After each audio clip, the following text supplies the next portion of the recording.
City of Lincoln City City Council meeting for Monday, June 10th, 2019, 6 p.m.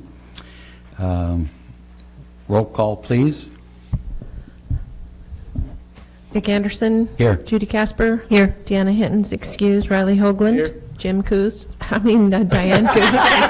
He's at home. Yes, you can tell how many times I've had to write that name. Rick Mark. Here. And Mitch Parsons. Here. Please join me in the Pledge of Allegiance.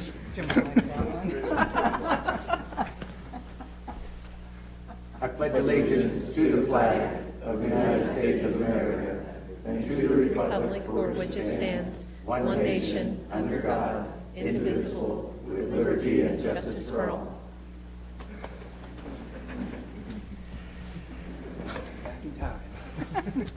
Thank you very much. We have a consent agenda consisting of two items, but the first one I'm going to remove because it was actually the urban renewal minutes that were in the packet there. So the consent agenda includes one item. Testing. Wait. What just? Hello, still here?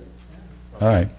The consent agenda consists of one item, regular meeting minutes, special meeting minutes of May 20th, 2019. Entertain a motion for approval of the consent agenda. I'd like to make a motion. Make a motion to approve consent agenda. Second. We have a motion from seconded by Mr. Parsons. All those in favor, say aye. Aye. Opposed with an A? Hearing none. Thank you. We have now public comments. Let me read an item for public comments. Article 1, Section 8 of the Oregon Constitution provides, no law shall be passed restraining the free expression of opinion or restricting the right to speak, write, or print freely on any subject, whatever, but every person shall be responsible for the abuse of this right. Be advised, statements and comments by citizens under comments from citizens present or on public hearing or public comment items are solely the opinions and statements of the speakers and are not statements by the City of Lincoln City and do not represent the opinions of the city, its officers, and employees.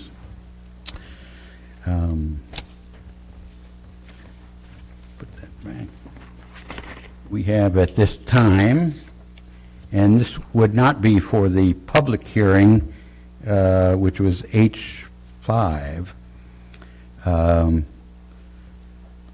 or H6 or H7 or 8 or 9. So it's going to get complicated, H5. So what this would be a time to speak about non-agenda items. Irene Williams, do you have an item that's not on the agenda? Oh, okay. All right. I'll call you later. John Forrest?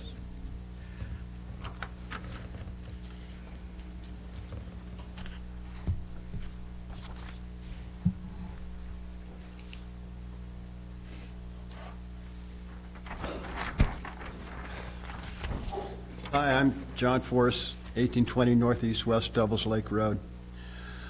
I've been a volunteer at the warming shelter for 3 years and have made periodic personal donations to the building fund and had the Rudy Schulte Foundation make donations on my behalf also.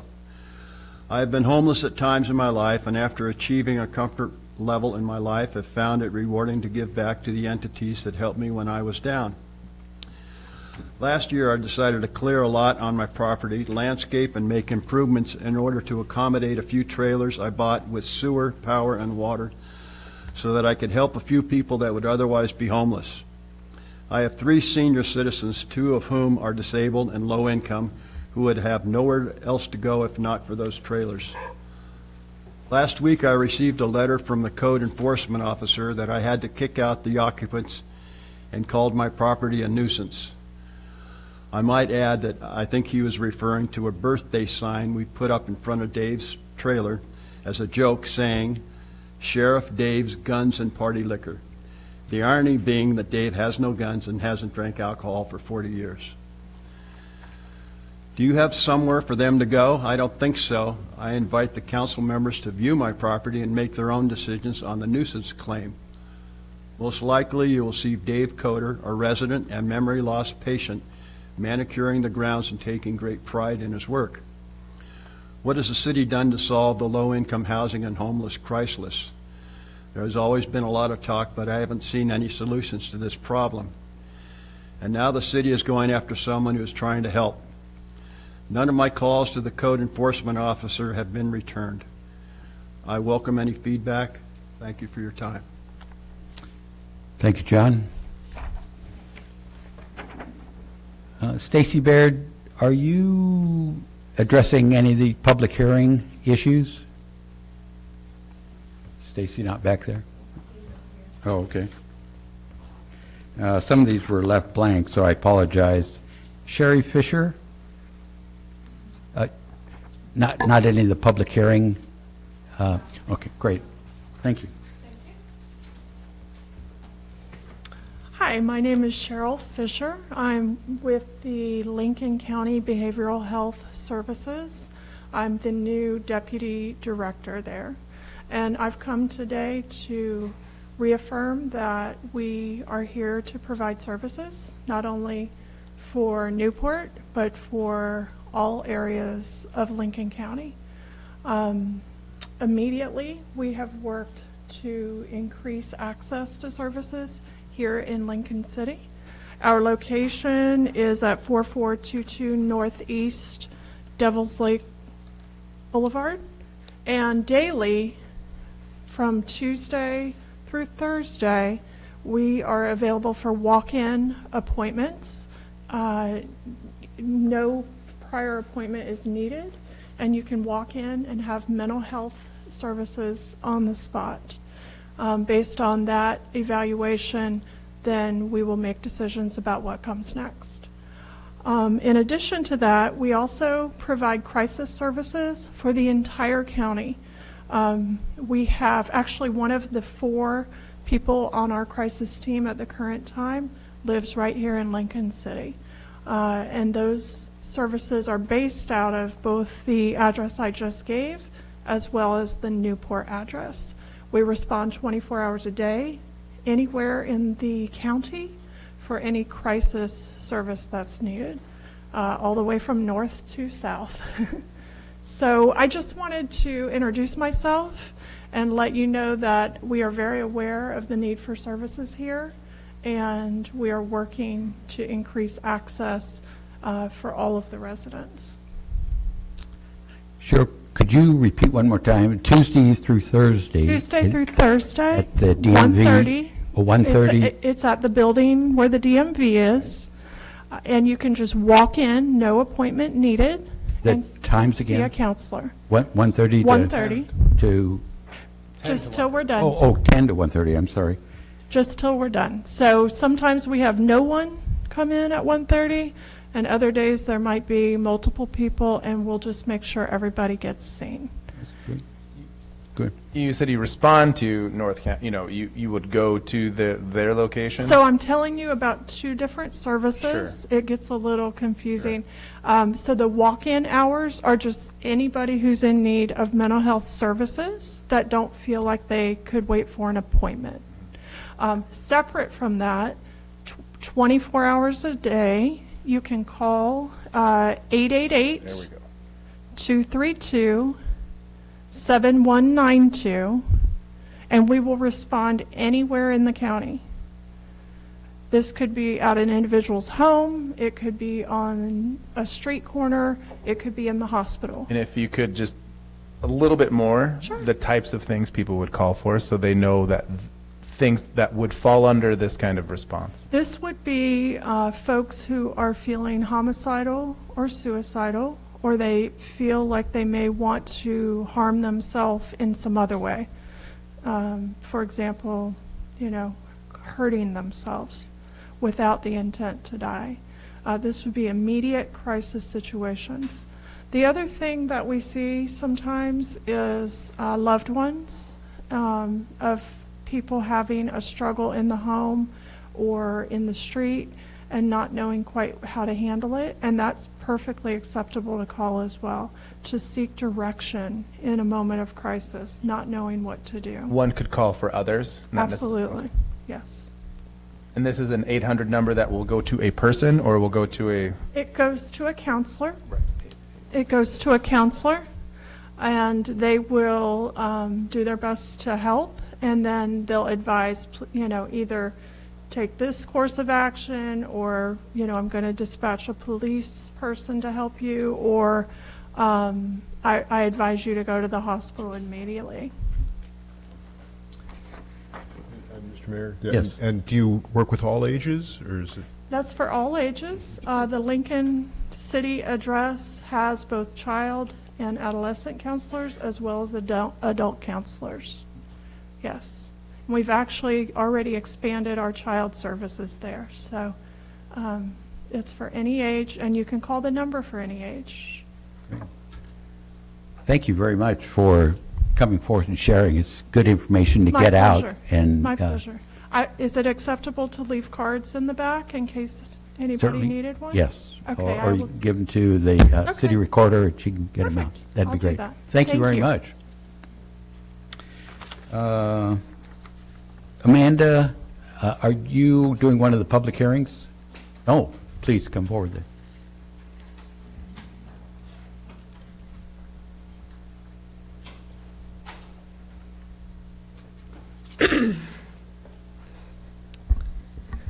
My name is Amanda Cherry Holmes. I'm in between official titles.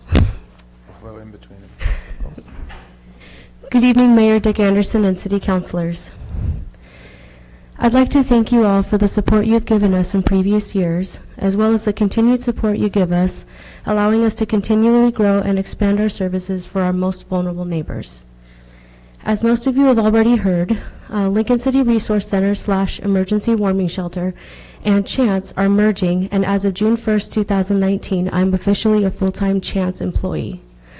I can't go into too many details about ways that we are planning to expand services, but I can say that we will be opening a Chance location in Lincoln City in the coming months. I want to ensure you that all the services we have been providing will not go away. We will only be adding services and expanding the scope of what we do and who we serve, which includes landing a permanent location for the warming shelter that we all know and love. Here are some of the extracurricular projects that will come with us. Project Homeless Connect Lincoln City, which is a coordinated effort to bring more social wraparound services and resources to our homeless population. Transportation Program for School-Aged Children, which is a seasonal bus pass that helps school-aged children get to hot meal sites 7 days a week during summer break. Operation Welcome Home Efforts, which is an effort to end veteran homelessness. Lincoln County is one of 10 communities in Oregon that made the decision to participate in Operation Welcome Home. We have formed a partnership with the Lincoln County VA Outreach Coordinator to come in and provide direct services to our veterans, starting with once a month to help place our veterans into housing or help them obtain special veterans housing vouchers. For those who are unaware about the mission of Chance, Chance is an organization that specializes in peer-delivered services to people who suffer from addiction, mental health, or both. As most of you know, homelessness, addiction, and mental health all go hand in hand. This last weekend, I attended a conference in Eugene hosted by Oregon Recovers, which is a statewide coalition of people in recovery uniting to transform Oregon healthcare in regard to addiction and mental health. Some of the things I learned made me cringe. Last year, there were 3,000 deaths in Oregon related to addictions. Numbers like this make Oregon the 4th highest addiction rate in the country, but 50th in the nation for access to addiction services. At one point, the speaker asked for people to raise their hand if they have a friend or loved one that they have lost to addiction. Every single person in the room of about 150 plus people, including myself, raised our hands. As we all looked around the room, it hit us pretty hard. Addiction affects 1 in 4 families in America. This goes way beyond being a problem. This is truly a crisis, as is homelessness. The effort we have built in combination of the effort Chance has built will allow us to come together, innovate, and fill even more gaps in our little corner of the world.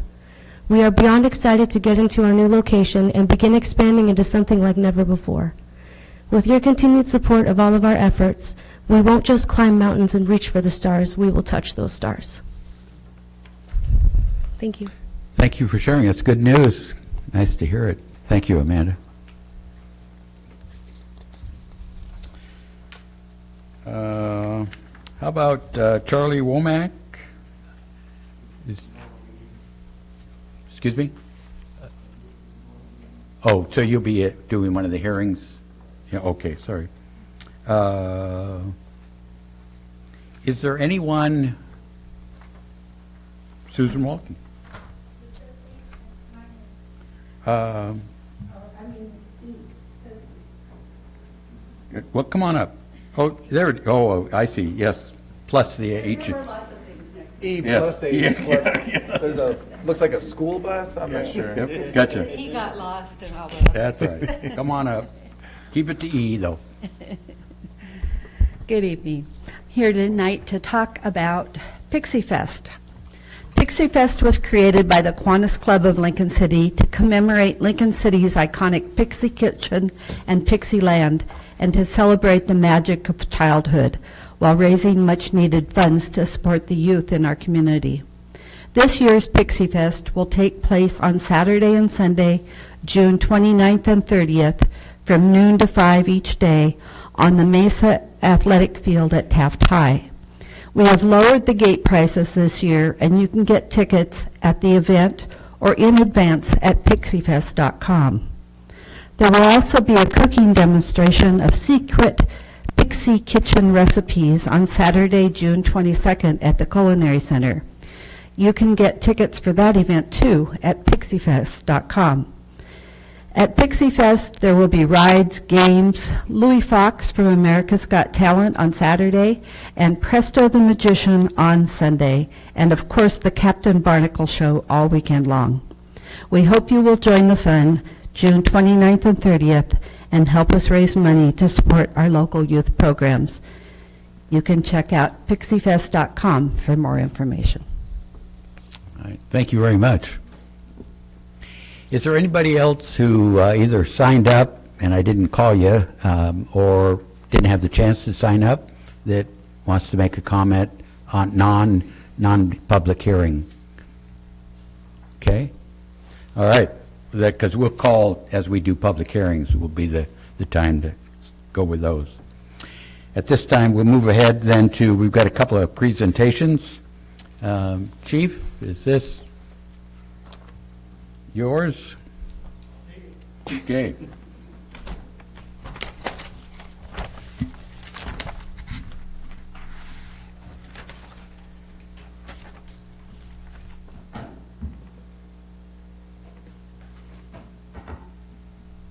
Mr. Mayor and Council, ladies and gentlemen, about a month ago, if you recall, we had Sergeant Escalante in here recognizing him for 20 years of service.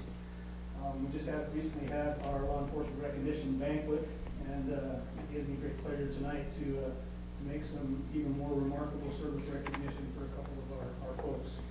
First of all, I'd like to call Detective Charles Goodwin, please.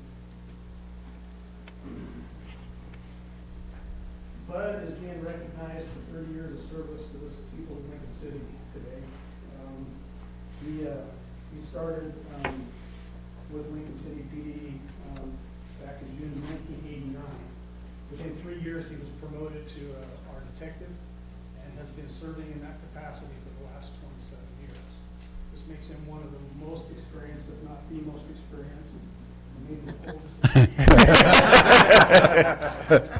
So what is remarkable is that all that time, he's still working as hard as he did the first day. He's producing some of the best cases that he's ever produced. He's mentoring two of our newest detectives, and he does anything that he's asked to do, over and above the stuff that he does over at the moment.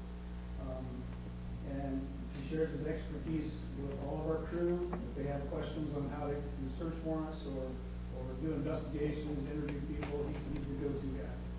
And on top of that, he's the lead on our major crimes team. He works closely with our federal and state partners around the state, and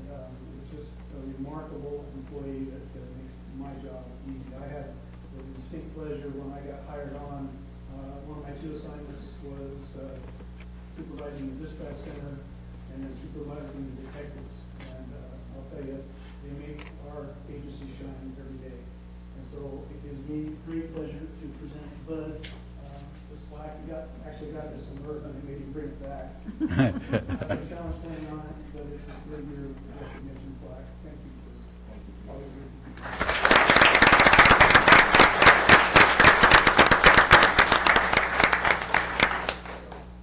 And then next, if I could bring dispatcher Mark Hopkins up here.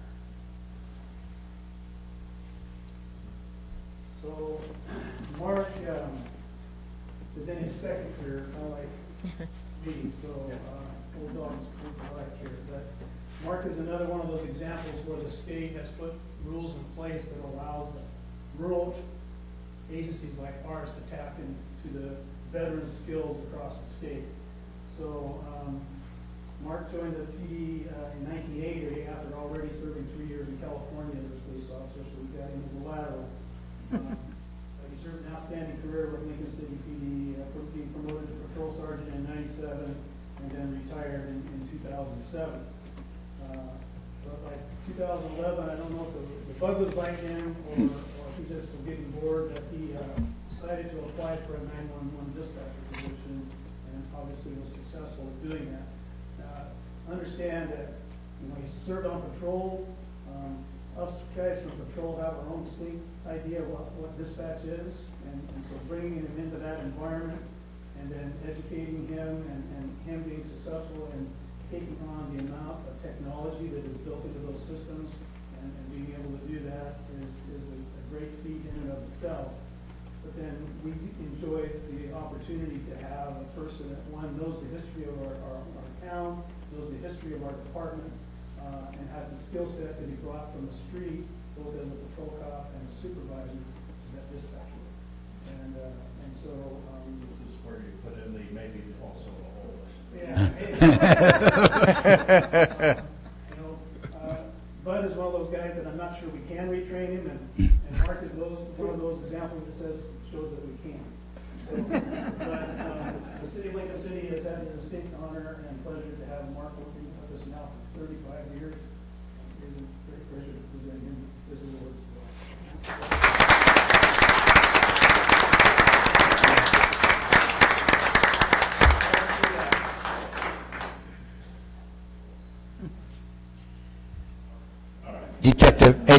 Detective, would you and Mark both sit down?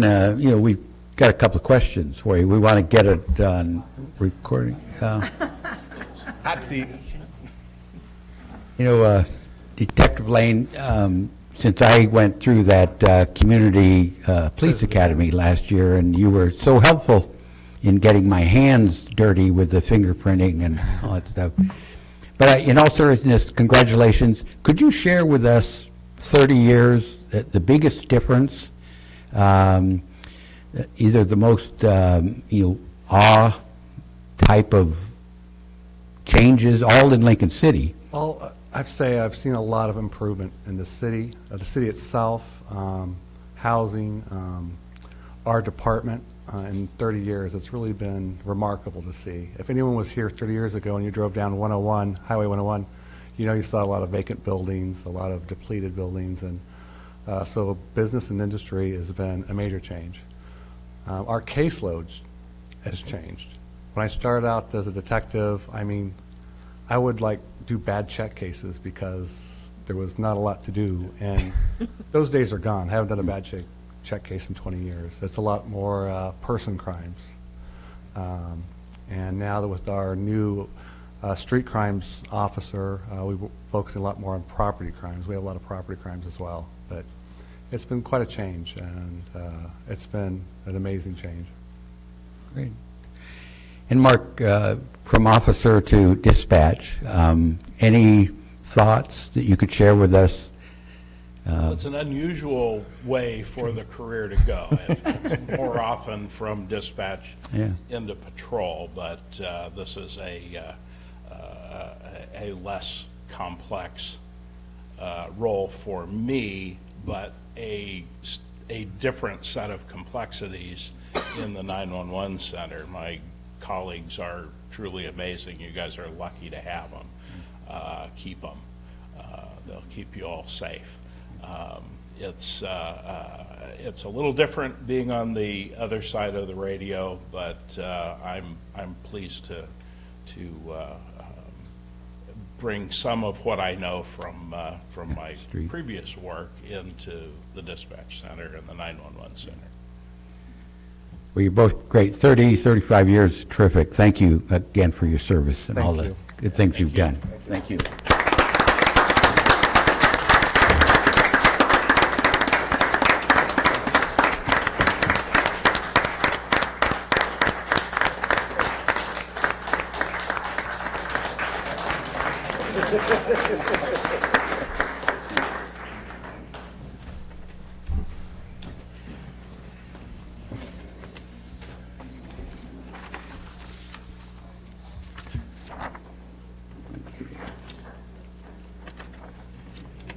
All right, at this time, we will move into H5, public hearing on ordinance 2019-21. It is now 6:29. The public hearing for file ZOA 2019-02 is now open. This public hearing concerns a city-initiated proposal to amend Title 17 zoning to allow accessory uses at places of worship, including those uses and limitations defined in Oregon Revised Statute 227.500. In addition, the ordinance will allow as an accessory use emergency sheltering of individuals and families, which limits on the number of people based on zoning and size of the facility. The Planning Commission held a public hearing on this matter on May 21st and forwarded a recommendation with a number of changes to the draft ordinance as outlined in the council communication. The City Council's role in this legislative process is to consider the Planning Commission's recommendation, any written or oral testimony, as well as information from staff, and make a final decision as to ordinance amendments or new ordinances. The City Council may adopt the recommendations or may take other action, including declining or make any ordinance revisions. The Council must take a few minutes to cover some preliminary matters and required statements. Does any member of the Council wish to declare a conflict of interest in this matter? Hearing or seeing none. The substantive criteria that apply to this hearing include the statewide planning goals, the city's comprehensive plan, and the applicable provisions of the city's zoning ordinance. Comments and testimony should be directed to these criteria or to other criteria that you believe apply to the subject of this hearing. Before the staff presents a report, I would like to summarize the adopted public hearing procedures. The staff will present a report and respond to any questions. After that, any person may speak for up to 3 minutes. If council members have questions, your time responding to any question will not be counted in your time limit. If you wish to speak, please write your name and mailing address clearly on the sign-up list at the entrance. Please speak directly in the microphone and begin by stating your name only. If you also have written testimony to submit into the record, please provide a copy to the recorder. At this time, we'll have staff report.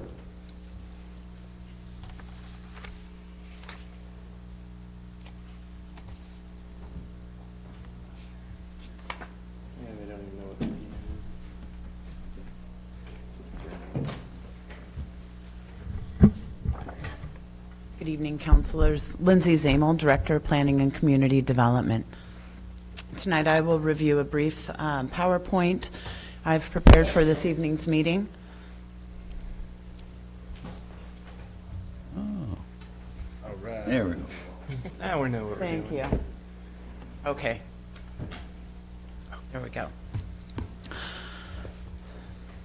So the purpose of tonight's meeting is a public hearing on draft ordinance ZOA file 2019-02. This proposal came up based upon a conversation that occurred last year in regards to the emergency sheltering. Currently, places of worship citywide, it was brought to the city's attention that currently places of worship citywide are providing services that are not outrightly authorized under the land use regulations. The purpose of this amendment is to identify a balanced approach to addressing land uses and the needs of those places of worship and who they serve in coordination with the surrounding neighborhoods. In addition to the conversation that was raised during the emergency sheltering and warming shelter conversation last summer fall, ORS 227.500 was updated through the state legislature that specifically outlines allowed accessory uses for places of worship to occur.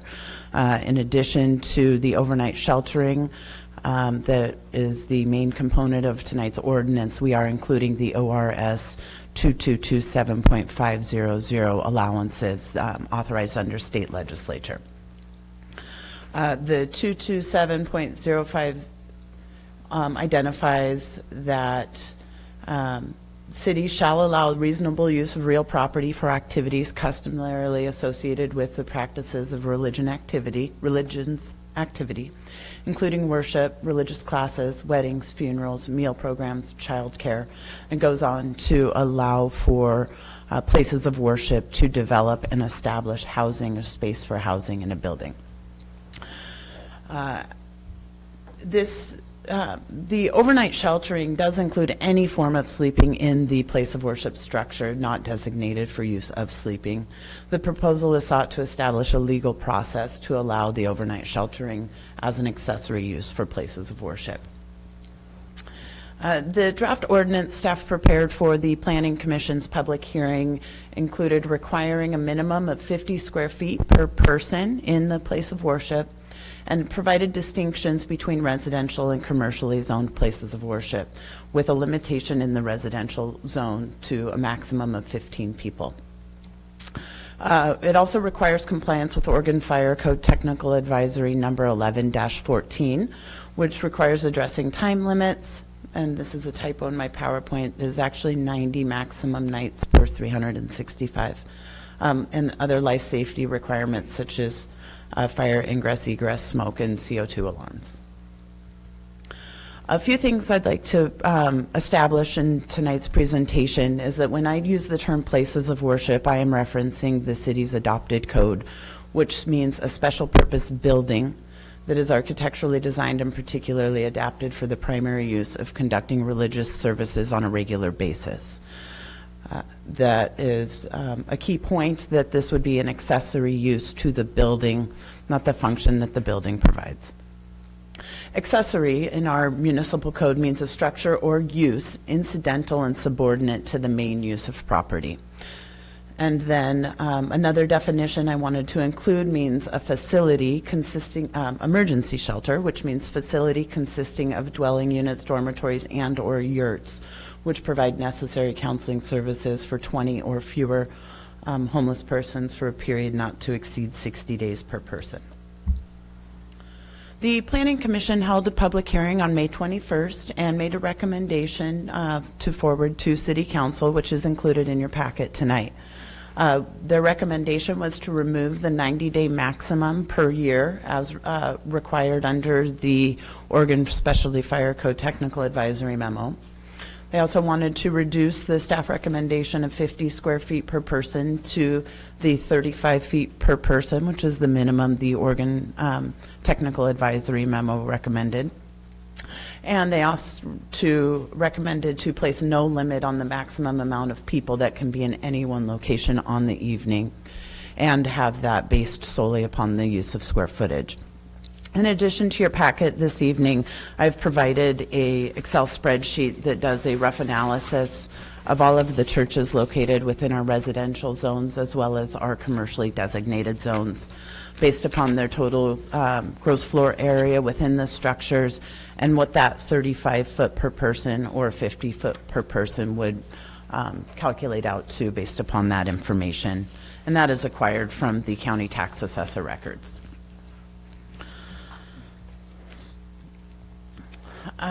For this evening's public hearing, I am available for any questions prior to the opening of the public hearing from the council. I recommend that the council open the public hearing, take testimony. On your tentative agenda for June 24th is the first reading of the ordinance. In addition to, I would like to note that a Measure 56 notice was provided citywide for this proposal, and those were mailed to the addresses on record based upon the county assessors.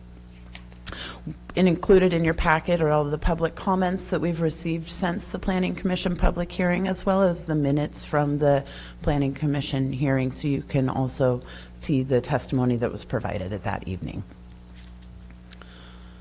Any questions for staff before we open before you open the public hearing? Mark? Excuse me.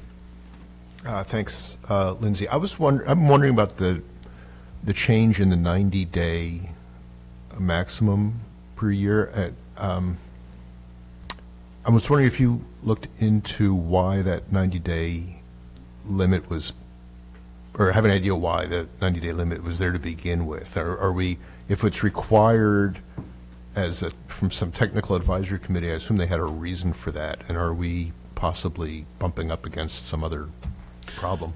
I have not had the opportunity to dive into the minutes of that board and determine why they selected 90 days. My professional opinion, but this is an assumption, would be that it is an accessory use, and so anything operating more than 6 months out of the year would not necessarily meet that the definition of accessory to the primary function of the structure. Mr. City Attorney, is there an issue there? Is there some reason why we can't ignore the 90-day limit and still call this an accessory use, or is there a problem that I'm not seeing? Actually, I think 90 days is very defensible as an accessory use. I believe that was the number that Richard Townsend came up with when we were talking about VRDs through the VRD process. So it's a defensible interpretation of accessory use. I'm not sure what the fire memorandum is basing that on, but it could very well be that they were mindful of that it was an accessory use and not a permitted use in a zone. So if we remove that 90-day limit, are we possibly opening the door to something? Yeah, I don't know. I think we're inviting dispute over. Here in Lincoln City, not everyone has the same interpretation of what accessory use is. And so a numerical limit is very helpful in establishing predictability and enforcement. I'm not saying we can't enforce accessory use without a number, but it involves the exercise of discretion and therefore more land use process. So if we remove it, we'll be enforcing it differently than if we leave it in. Leaving it in provides clarity. All right. Other questions from council? Jose? The question on that same line I would have is what kind of jurisdiction does this fire code, the reference to 90 days have? Is it just another organization concerned about health and safety making suggestions, or is there? Well, number one, what it does for you is it provides competent, substantial evidence in the record that supports your ordinance. So if you're adopting, the recommendations of a fire professional for the protection of the public health, safety, and welfare, that goes a long way toward showing that there's an adequate factual base for this regulation. If we just pick numbers out of the air or whatever, obviously less defensible. So it helps us. Yes, they are their own organization, and they have their own rules, and they can enforce their own rules. But when they work with us and cooperate and provide evidence, it only supports our efforts. I would like to note, we also have our fire marshal here for the city in the audience today with intention of speaking. Lindsay, the other would be trying to get a handle on, I didn't understand why Planning Commission moved from 50 to 35 square feet per person. I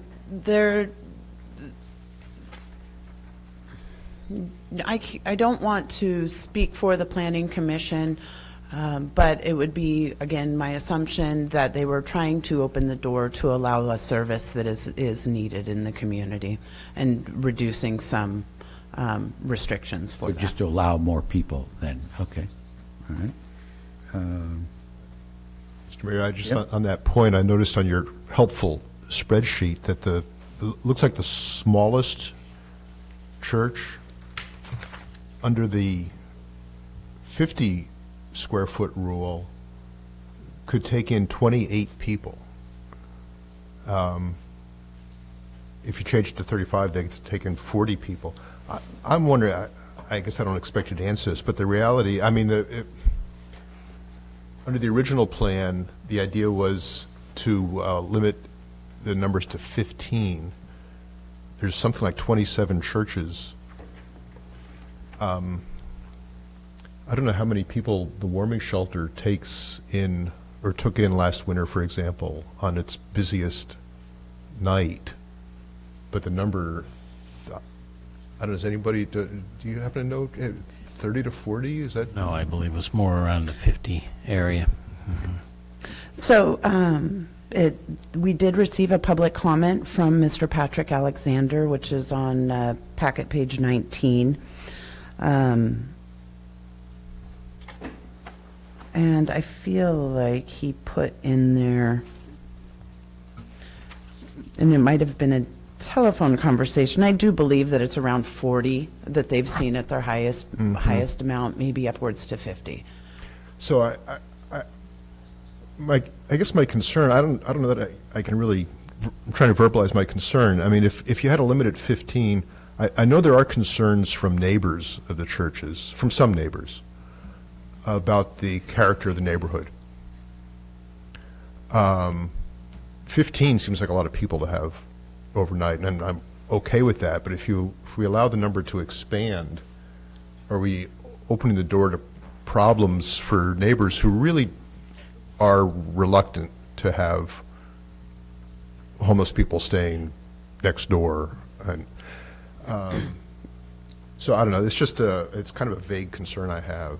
And if I may provide a point of clarity for the council, this, while this would, should you choose to pass an ordinance of this nature, it would assist with those experiencing homelessness, but this also addresses traveling bike groups, overnight church events that may occur, any sleeping in a place of worship, also known as the structure. Mr. Chandler? I might point out something that Lindsay brought up at the very beginning of her presentation. As we discussed emergency shelters last fall, one of the things that came out of that was that riding under the radar was an organization in town that is using churches to provide homeless services, anywhere from 6 to 8 churches that rotate providing those services, and they have generally they'll have as many between 15 to 20 people who are already staying there. So the original intent of this was to be very narrow, to focus in on that issue that came up out of that. It expanded itself as it went through the process in talking with the Planning Commission. I think it's also interesting to point out that when you look at that analysis that Lindsay put together, Lane County right now is in the process of building a emergency shelter. of 75 beds. So that just kind of puts this into context of what you're seeing with other communities that are doing right now. Great. Other questions? Okay. Well, thank you, Lindsay. At this point, why don't I call, this is H5, Susan Walke. This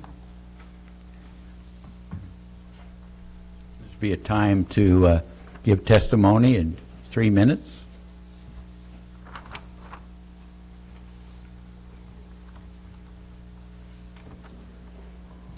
Susan Walke, Lincoln City. I'm here tonight because I testified at the Planning Commission hearing, and I don't feel that the minutes really reflect what I said. A few years ago, the council,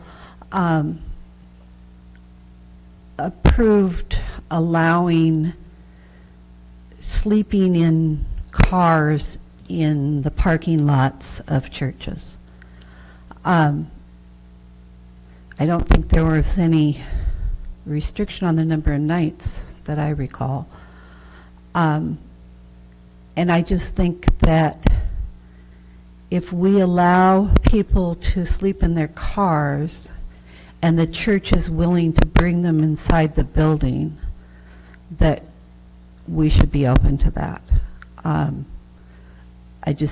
think it's unconscionable to say you can stay in the car in the parking lot in 30-degree weather, but you can't come inside. So I would urge you to adopt this ordinance with the recommended changes from the Planning Commission. The Planning Commission heard a lot of testimony and felt that these 3 changes would suit Lincoln City well. Thank you. Thank you. Robert Maple? Oh, Roberta, I'm sorry. That's okay.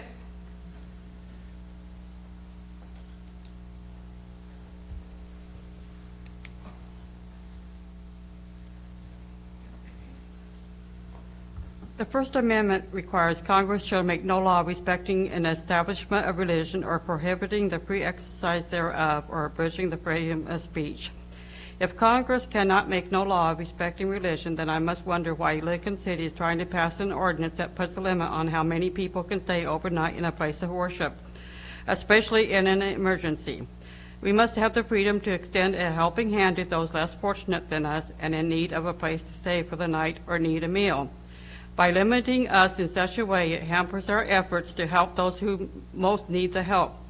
I implore you to reconsider the ordinance that you are trying to adopt. Thank you for allowing me to speak. Thank you very much.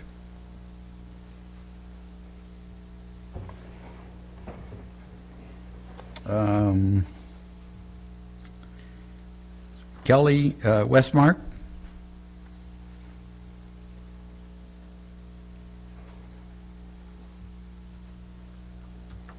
Hello, thank you so much for hearing our testimonies. I'm Kelly Westmark. I'm the pastor at the Lincoln City Church of the Nazarene.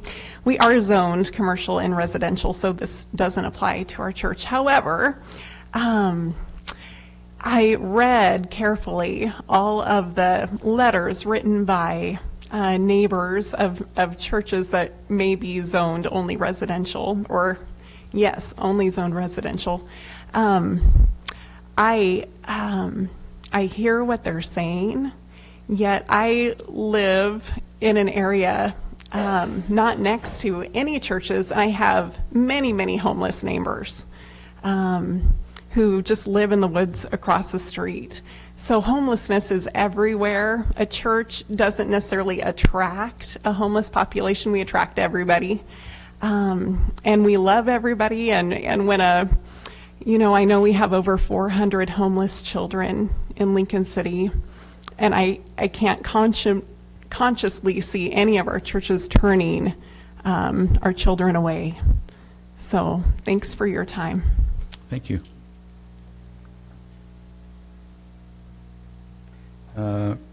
Phil Magna?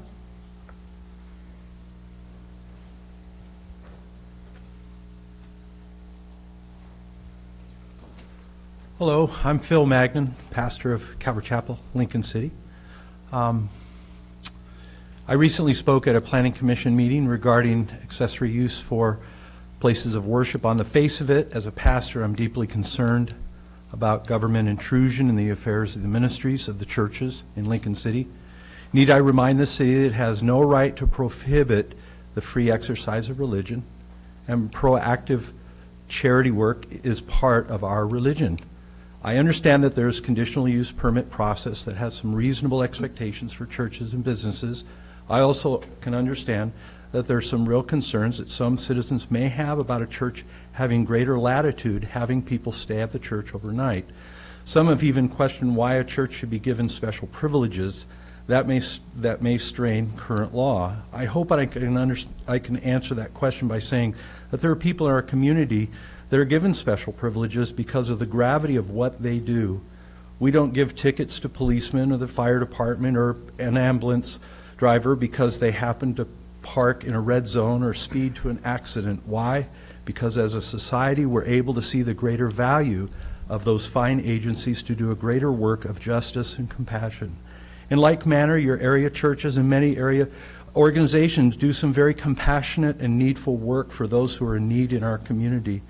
They should not be penalized or marginalized for doing work that many would be challenged by. If you're concerned that churches would take advantage of greater latitude to help those who are out on the streets by giving them a hot meal and a cot to sleep on, I kind of hope that many of them do take advantage and be encouraged to help those who are in need. But I also want to assure you that most churches only take a reasonable amount of people to be housed in their churches. They don't want to be overwhelmed, and they don't want to become a nuisance in the neighborhoods around them. By the way, Family Promise only houses folks with children. I would hope our hearts would break for their situation instead of believing the worst about them. I would hope as a community that we can help one another, and that includes the city of Lincoln City, creating ordinances that would give greater reasonable latitude to places of worship to do what they believe God has called them to do, to love their neighbor as themselves, and it's at no cost to the city. Thank you very much. Thank you very much for coming. Irene Williams.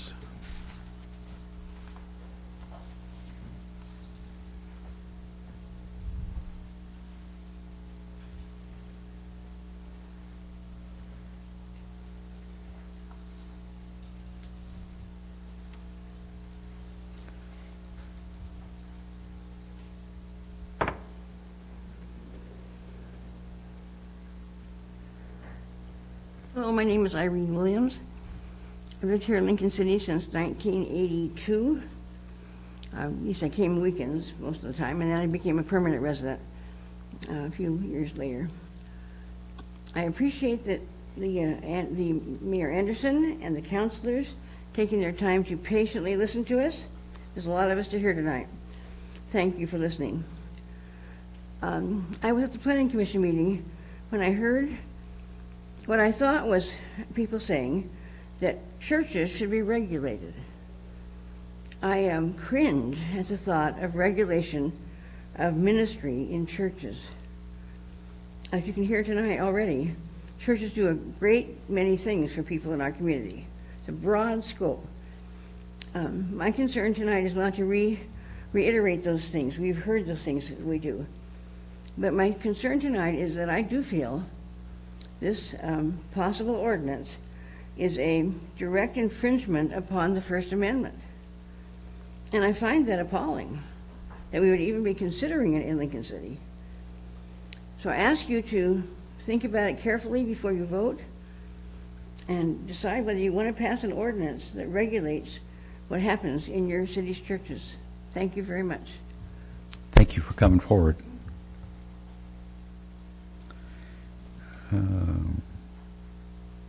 Frederick Ulrich.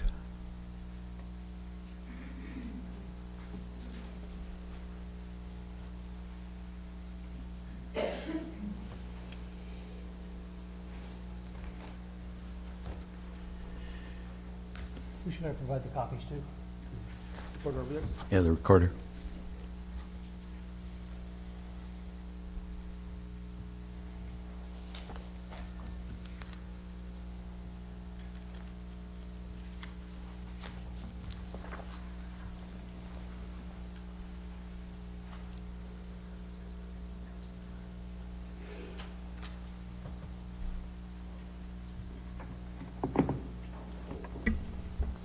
My name is Frederick Ulrich. I am the Fire Marshal, North Lincoln Fire and Rescue District Number 1. I want to thank the Lincoln City Planning and Community Development Director, Lindsay Zamo, for the invitation to appear here tonight, and to the City Council for hearing my comments. North Lincoln Fire and Rescue District is a proud member of this community. Our roots predate the incorporation of Lincoln City itself. We are volunteers and professionals providing help and support to members and visitors to our community on a moment's notice for situations which are all too often some of the worst occasions of their lives. In 2018, we answered requests for assistance on 2,868 occasions. No less than 75% of those calls were for medical emergencies. Some were immediately threatening to life and limb. Most were less severe, comparatively speaking. Almost all of them were emergencies for the individuals involved and their family and friends.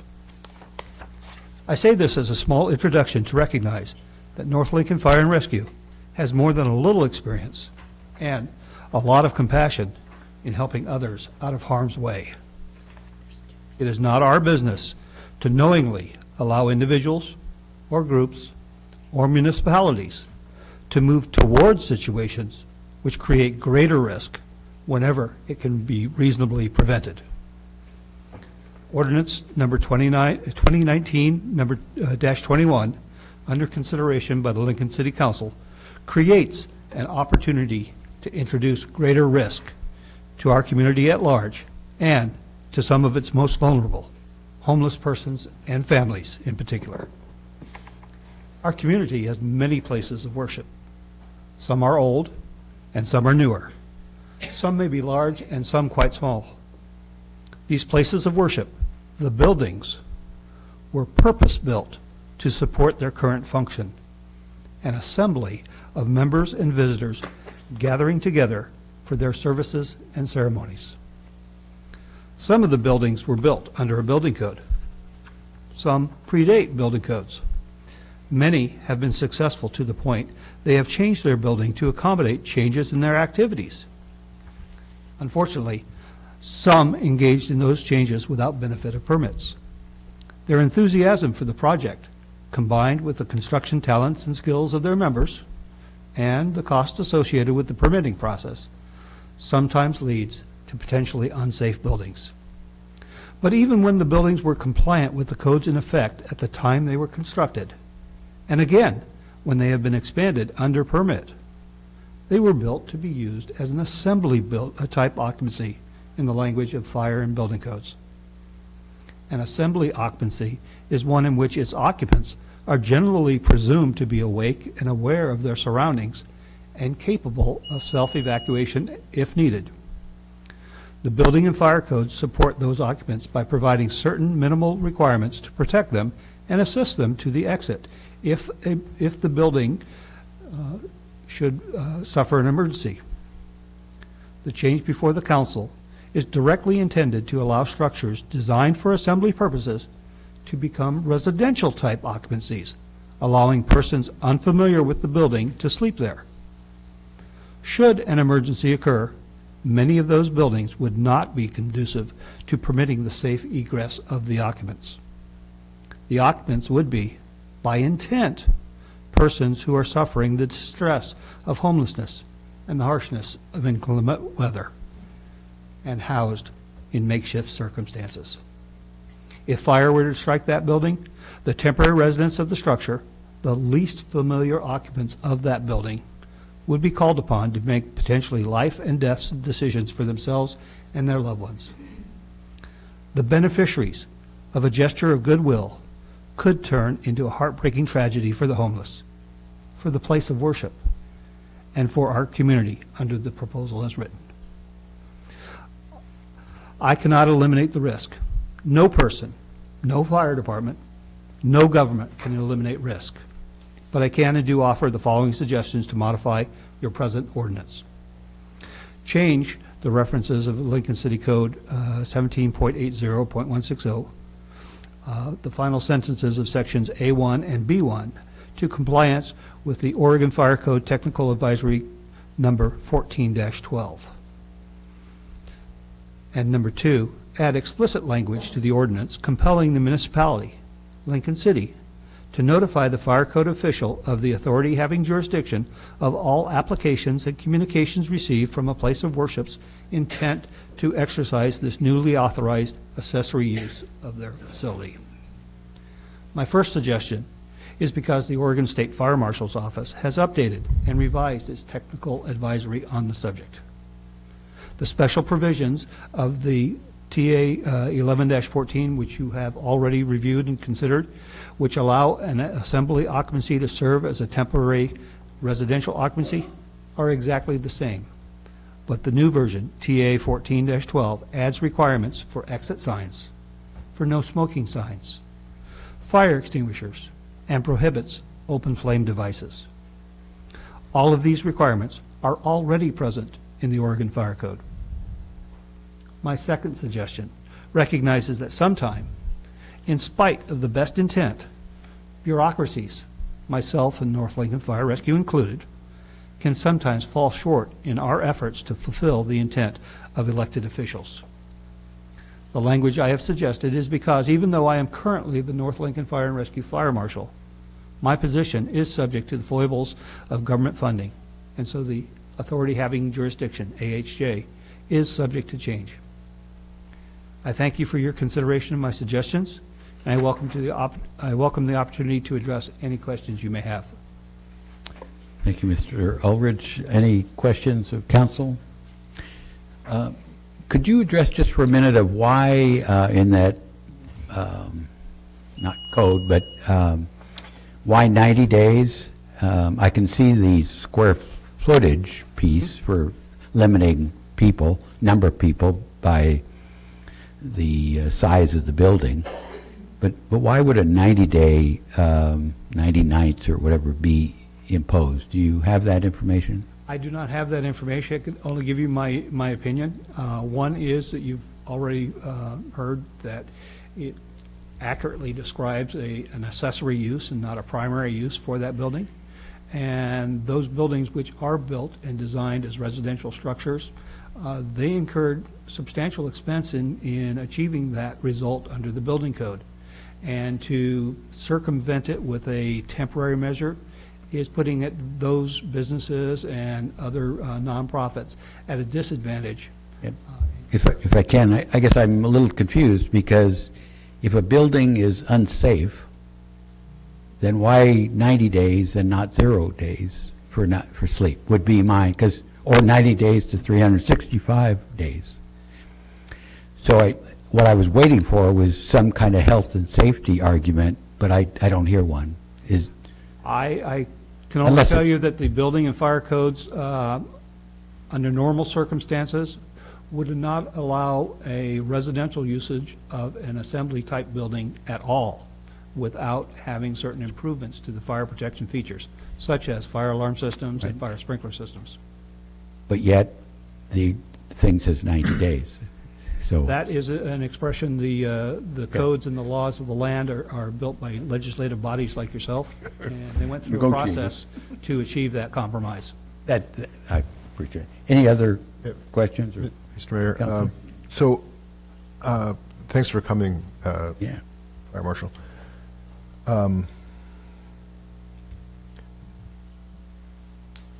If I walk into a church or significant sized building anywhere in Lincoln City, I'm going to expect to see exit signs and fire alarms and things like that. Are there churches in town that are not required to have exit signs and fire alarms?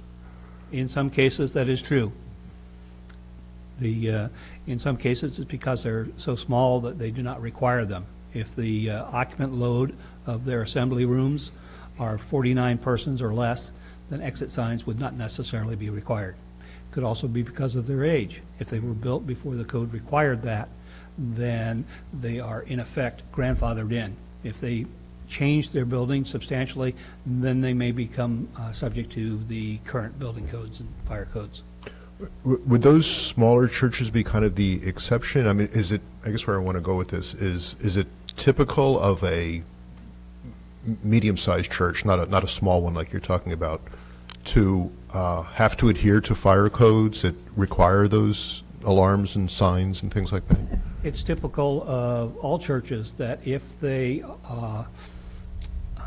have a certain occupant load, that they are subject to the fire code, but it is different for a church that houses 49 persons or less than it would be for one that has 100 members or an occupancy that would allow for 100 members, or if they have 300 to 500 members. The requirements would be different for each. Thank you. Mr. Mayor, please. can you, just because I don't know if everybody understands the difference between a code and a technical advisory?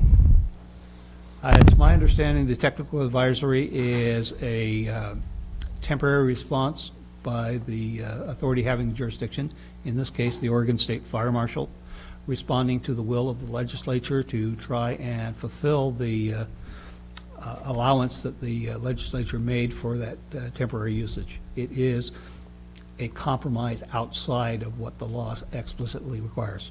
Okay. Thank you. All right. Thank you very much for coming up. Thanks. Let's see. Michael Johnson? Johnson.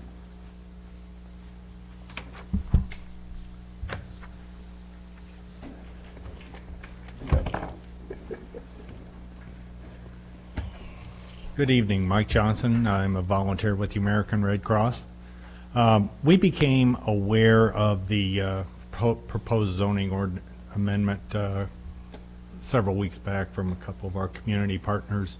And I wanted to come this evening and provide a little information on Red Cross's take on sheltering, emergency sheltering, maybe as opposed to how Lincoln City is using the term emergency shelters in the case of this particular ordinance. So we provide emergency sheltering, I'll use that term generically, in the face to communities or individuals in the face basically of disasters, and on a non-discriminatory basis, of course. And we do not unilaterally open up any shelters under any circumstances, maybe short of the big one, but we would open up a shelter at the request, or at least look into opening up a shelter at the request of local emergency management officials. And we typically try to accomplish that when that request is made within 2 hours, and that's basically maybe get people out of the elements, provide them a safe, dry place to go, provide them with some water and some comfort. Long-term, a shelter, as we would use the term, we would be looking at feeding and sleeping and providing health and mental health assistance as necessary, maybe some assistance if, as a result of an evacuation, if somebody lost their meds or something like that, or their glasses, what have you. We kind of look at what we broadly refer to as sheltering in two different aspects. An evacuation shelter or center typically is a short-term kind of an occupancy or use that does not involve overnight sleeping. Typically only open a short period of time, maybe daytime use, maybe for a place to go to before evacuees, say, move on to somewhere else. And with that evacuation shelter, our square footage kind of guideline is 20 square feet per person. When we get into what we refer to as a general population shelter, we look to, in addition to providing food and so on, food and comfort, we look to providing sleeping, and with that, we look to a minimum square footage of 40 square feet per person to lay out a cot, and then, of course, have additional space for individuals maybe in wheelchairs, walkers, etc.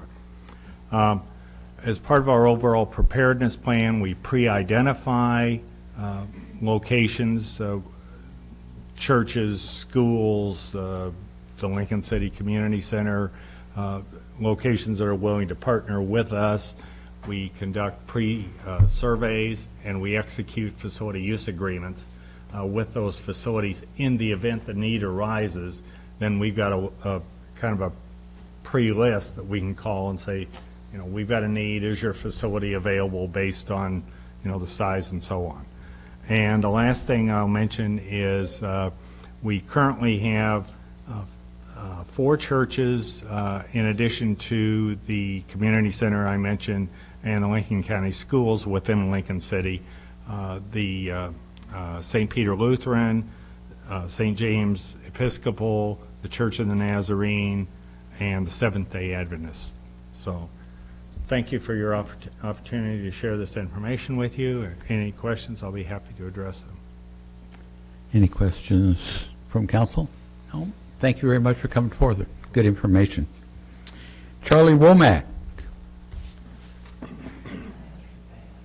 Pass. It's not something we said, is it? Okay. All right. Let's see everybody on the list. If somebody hasn't signed up and would like to, please come forward.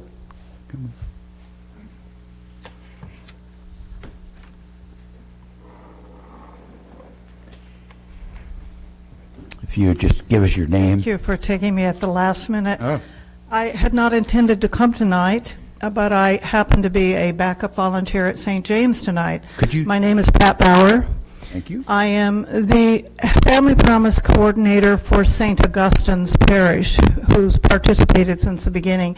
And I actually was one of the original people at the 50-person meeting, and I've been working with this project for a long time. This is my concern. A few weeks ago, after I read some kind of notice and I knew what was going on, of course, some people in my parish panicked because they read the headlines only and they misunderstood what was happening. And, oh, do you know this and do you know that and do you know the other thing? No, calm down. This is what's happening. And I thought that, at least for my parish, I didn't have to worry about it anymore. Well, I had to fill in for somebody tonight. A person came in for dinner at St. James, and I've seen her there often over the last 5 or 6 years. She is visible, and she got everyone stirred up with her interpretation of what we are trying to do, which was totally wrong. She said she heard it straight from her pastor. I didn't hear what was said, but I do know what she is spreading to the community and what other people are thinking is happening. And I will quote what she said tonight at about 10 after 6. She said, "You know that the city council is trying to cut Family Promise out of the churches, and so they can't let people sleep there overnight." So I can't keep my mouth shut, as Mr. Chandler well knows. And so I, instead of washing dishes, I stood up and I said, that is not what's happening. And I said, what is happening is that some of the churches that want to participate and are participating are not in zones where it is currently legal. And what the city council is trying to do is to look at what the community needs and wants and to see what can be done about those zoning issues.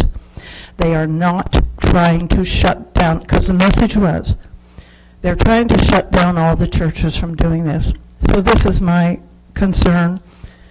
I don't know what the answer is, but I do know that the people on the street who are using the services of our community that they need in the food programs are often the same people who need the services of Family Promise. And somehow the word is not getting out at the level that they need to hear it. And I don't know what that pastor said, but I'm not sure that the pastors of all the churches understand. My own had to have a a tutoring of what was going on. I said, no, you don't have to worry, we're in a different zone, all that. So I don't want to take up your time, but I do want you to know that the people who use these services are spreading the word that the council is trying to stop this kind of care, and I know that's not true. Thank you for coming forward, Thank and you. you're correct. Yes. Thanks, Pat. And we got the dishes washed anyway. Good.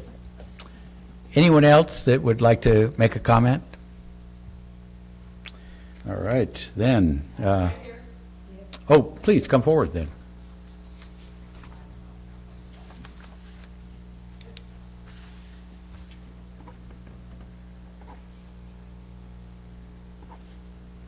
My name is Valley Gibby. and Valley. I'm thankful. Your name again? Valley Gibby.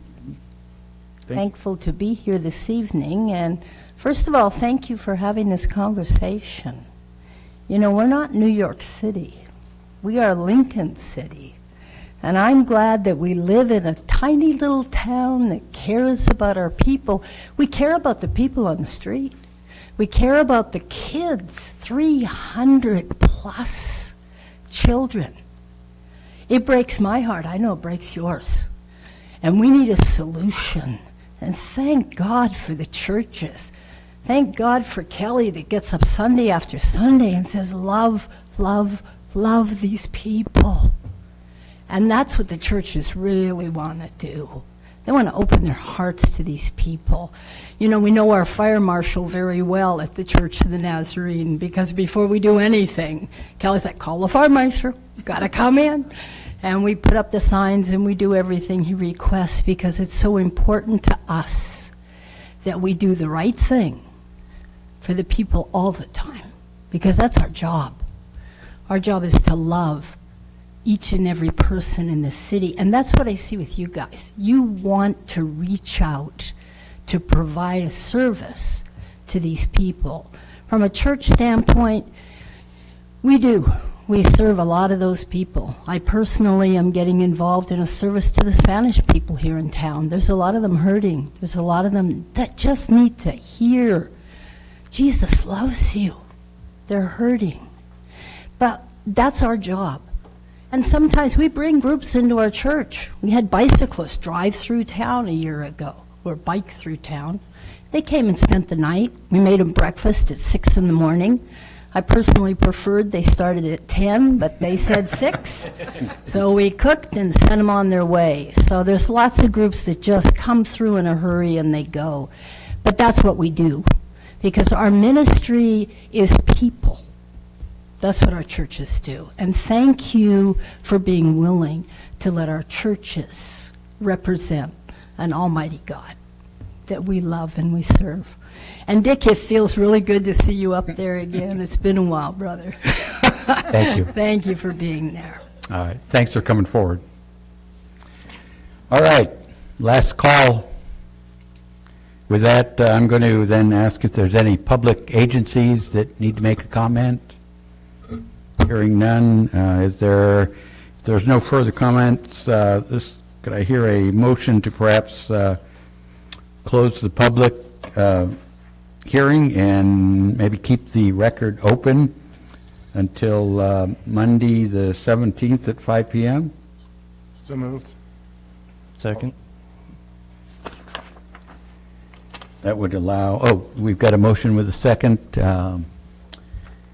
The comment would just be that allows that the written, people can write in any further comments, get them to the city council Monday before 5 at the 17th.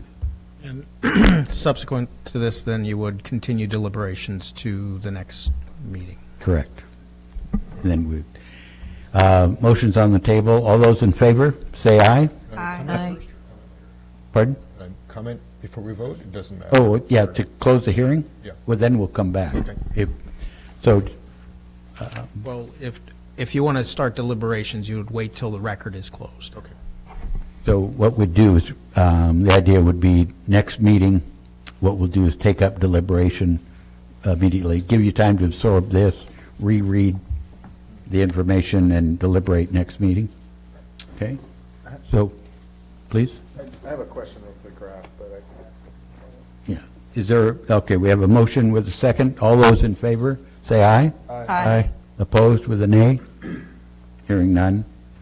Did you want to ask your? Yeah, I just, Mr. Chandler, the graph on page, I'm not sure, 37, and you have different names of churches at the same address, and then you have what looks like the same church at different addresses. It's just rather, and then we have an office. So are you including everything that's church related? I don't understand this particular. I think Lindsay can answer that. And maybe if you gave like the full name of the thing, then we would understand. I mean, I don't understand. That's okay. I'm happy to walk you through it. So the places of worship were pulled from the tax assessor utilizing their land use code. So all structures in Lincoln City have designated land use codes that determine their amount of tax that needs to be taxed for it. So I did an inquiry based upon that land use code for places of worship. This is the records, and the names are pulled from the tax assessor records. So their oddities, their shortenings, their limitations are what I utilized. Some lots have multiple structures on them, which would be why, for example, the Congregational Church towards the bottom of the page has 3 rows with 3 different interior square footages for those. That is, under our code, 1 land use, but they have 3 different structures. So in that, is there supposed to be a line between Coast Vineyard Church and Congregational Church there for 1505 Northeast 6th? Because it looks like one of the Congregational Church of whatever, the 6600 one is with the 1505 Northeast 6th. Yeah, so another thing is if a church owns a structure for, say, its pastor's residence or any other type of residence, it is a place of worship under this, so these could be single-family homes utilized through the church's So these are not functions. necessarily, this list is not necessarily churches Places of worship, correct. where people go. They are all facilities that are owned by the different churches. We did not separate, so you mentioned the Congregationalist Church. One of those is what we would say is the church. Mhm. Another one is a residence, but they're all designated as places of worship. And this ordinance would allow a home that is not to the standards of the church to house people the same way as a church which does have the standards of the church. Unless council would choose to put some clarity in the ordinance for that. Additionally, there doesn't say if there is, the fire marshal stated that some of them don't have the fire emergency stats due to the time of which it was built. It doesn't say which of these are built to those standards at all either. I think it's important to know which ones are built not safely, but to the standards or have appropriate fire standards. So if we're going to say a residential home could occupy 119 people, I think it is important to know the difference that this is a residential house and not a church place of worship. So if I can cut this off, because this would be part of the deliberation, would go, unless there's some kind of additional information you'd like for when we come back to get into the record? I mean, I would think that I think what he's pointing out is that we could further elaborate about what distinction could be made to separate those uses. Yeah, I agree. Yeah. No, I Got it? So that would be additional information that can yeah, come in. and we'll put that in the record. That's what we'll make sure. So that, we'll put it in the record so that when you get to deliberations, you can talk some more about it. Great. Cool. Sorry I didn't ask before we closed it. But We kept the record. We can bring that back for you. Yeah. Cool. Okay? All right. Thank you. Thanks. All right, then let's move on to our next public hearing. Public hearing resolution 2019-12. This is the supplemental budget for our existing fiscal year as of today, 18-19. Good evening, Mayor and Council.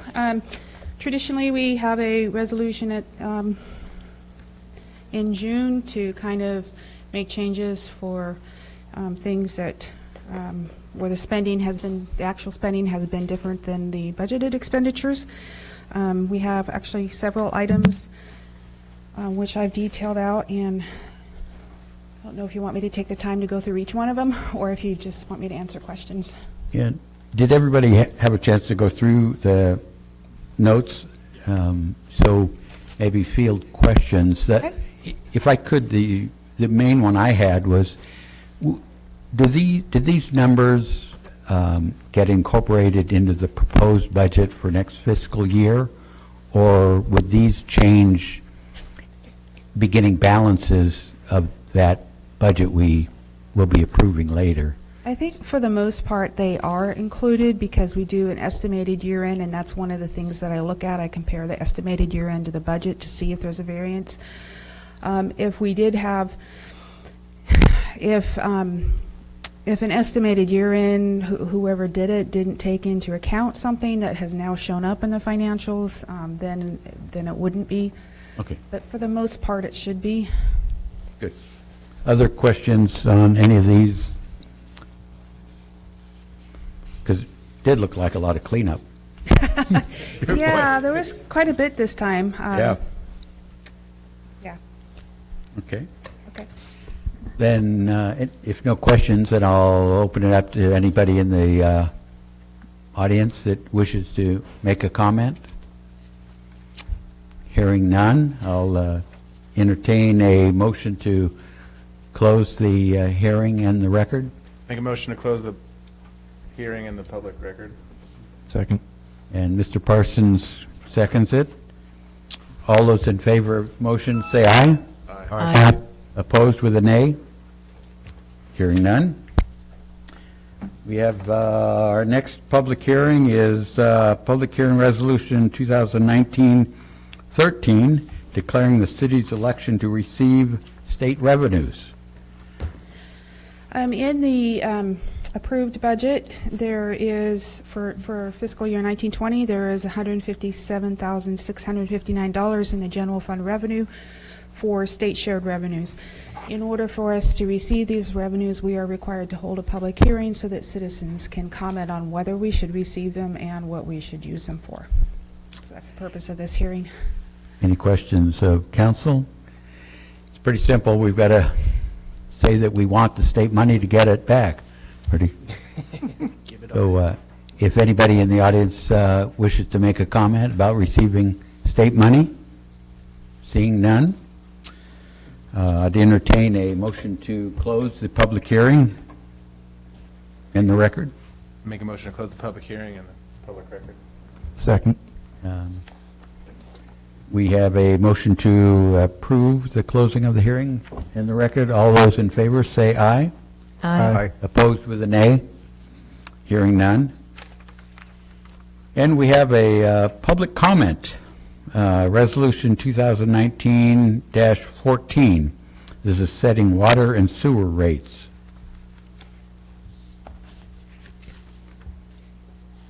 I didn't update the resolution number on my memo. Okay. Again, in the approved budget, we have included a 4.1% increase, and that's an average increase on the sewer and water combined. But as we have done this current year, we're actually applying all the additional dollars strictly to the sewer fund, and that is to try to get the sewer fund up more like the water fund that can actually fund its capital without having to issue debt. We might have to do that another year or two, but it's an average of 4.1% for both overall. Any comments from councilors, questions? Any comments from the public? Please, Susan.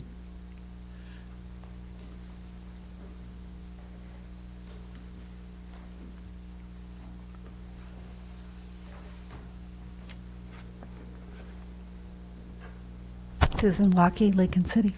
I would encourage you to pass this resolution.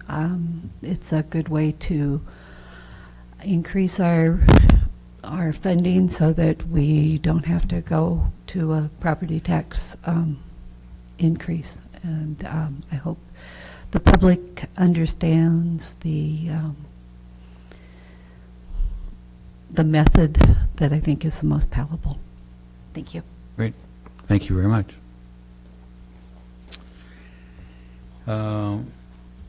No motion needed on that since it was comments.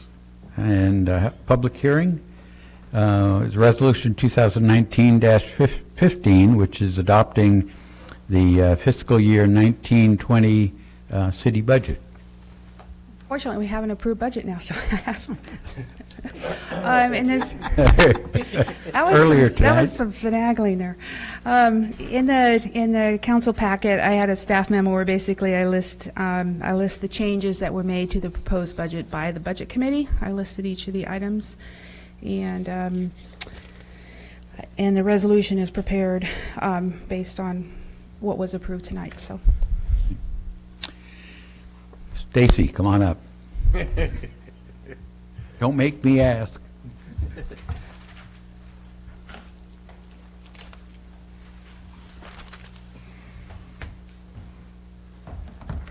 Stacy Baird, Lincoln City. I just wanted to suggest, again, it's about taxes for me, the reason why I'm sitting before you, and I'm looking at the rate of taxation per thousand, which I think is called the minimum tax rate, which is currently at $4.0996. I would suggest you take that to $3, and I realize that's a big chunk. It's about $2.2, almost $2.3 million in total revenue. I would suggest you, if you need that money, you get it from the tourism industry, not from the residents of Lincoln City. That you could, one thing you could do is increase the TRT tax to 13%, and that would more than compensate for the offset. That's just one option.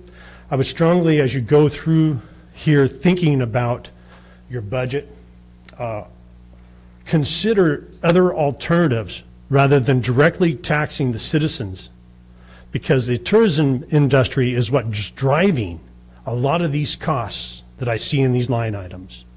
And that's basically all I wanted to say. Mr. Beard? Yes. Could I rebut? Oh, of course.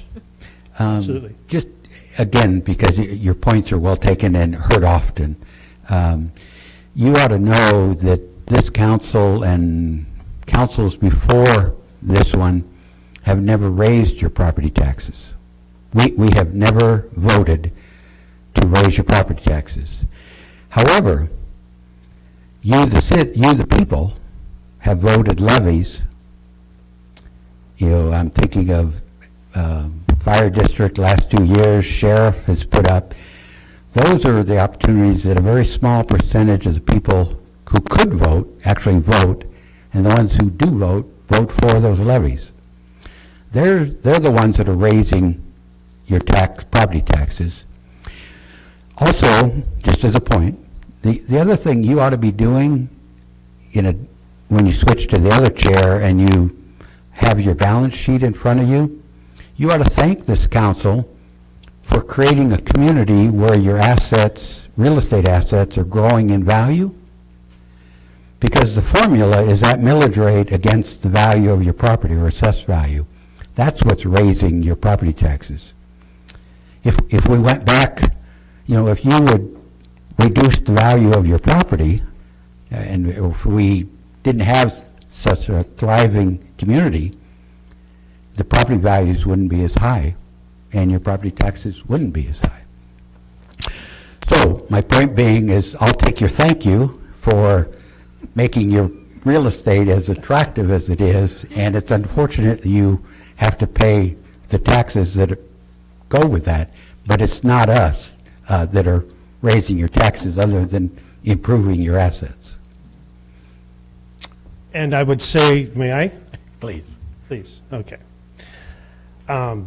I would say that you're in a position and in control, this board is, this council, to effectively help the permanent residents of Lincoln City. Things like gas taxes that are supposedly targeted at the tourism industry is actually, let's think about this for a second. When a tourist comes to town, they buy gas once. When I buy gas, I do it over and over and over and over again. This is a huge impact on the citizens of this town. Agreed. So when you're targeting something that you want, that you're saying that the tourism industry is going to pay for, you're actually not 100%. Why don't you directly target the tourism industry rather than targeting the citizens of Lincoln City? And that's what Right. I wanted to And we point can, out. yeah, we can talk offline, can. but I just wanted to let you know some of the other facts, and we could talk about transit room taxes and stuff. And yes, So- and this is part of it too. The rate, you have the power to reduce that rate if you so choose. So, thank you.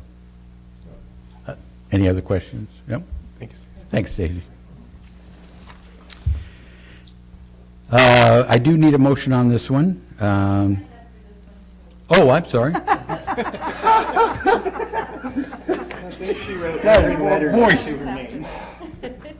See the two other, it was a school bus. Boy, you did. 1 through 20 on there. Yeah. Since I was here. Thank you, Susan. Sorry. Then I'll leave you. I just wanted to urge you to adopt the budget as recommended by the Budget Committee. I appreciate being a part of that body, and I think we made some good decisions this year. So thank you for your time.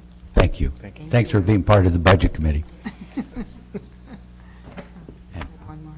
Debbie wants to come back. We need to, I did forget one other thing. The Budget Committee did really want to make sure that they made a recommendation that council look into a gas tax as a possible funding source for streets, and I've neglected to mention that, so that was, I'm passing that along from the Budget Committee. thank you. Thanks very much. That's not in this budget, though. No, it's not. All right, entertain a motion to close the hearing and the record. Give somebody else a try. I make a motion to close the hearing and the record. I'll second that. All right. All those in favor, say aye. Aye. Opposed with a nay? Thank you. All right, ordinance. Your Honor, Yes. before you get to the ordinances, there is a resolution which is associated with the next ordinance that is on the agenda. It's item 15, resolution 2019-16, a resolution of the City of Lincoln City adopting updated fees and charges for water and sewer billing disconnection for non-payment and associated reconnection fees. The ordinance, which we're about to get to, strikes certain fees that are in the ordinance and says we need to adopt these fees by resolution. So technically, I'd like you to ask for any public comment on resolution 2019-16, since we're here under public comment. All right. Is Susan still here? If there's any, we have a public comment on resolution 2019-16. Anyone in the room? Seeing and hearing none? We'll move on to ordinance. Ordinance 2019-20.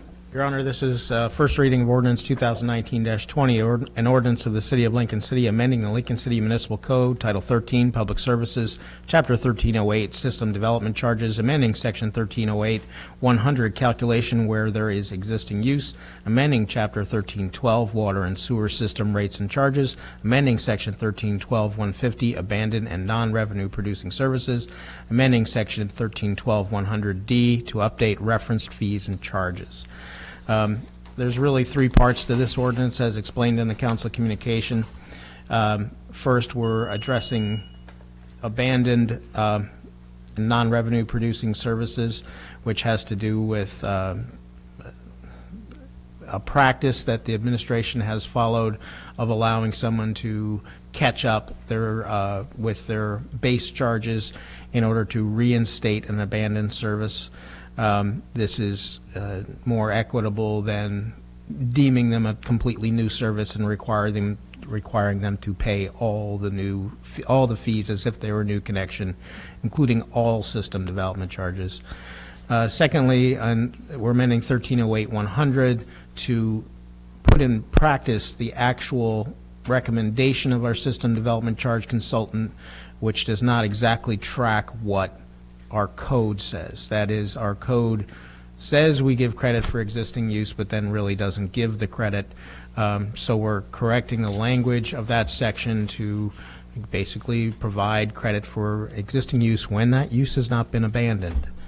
And then finally, Section 3 amends 1312-100, which actually may be the incorrect. It looks like it may be 100E, not D, as it's set forth in the title.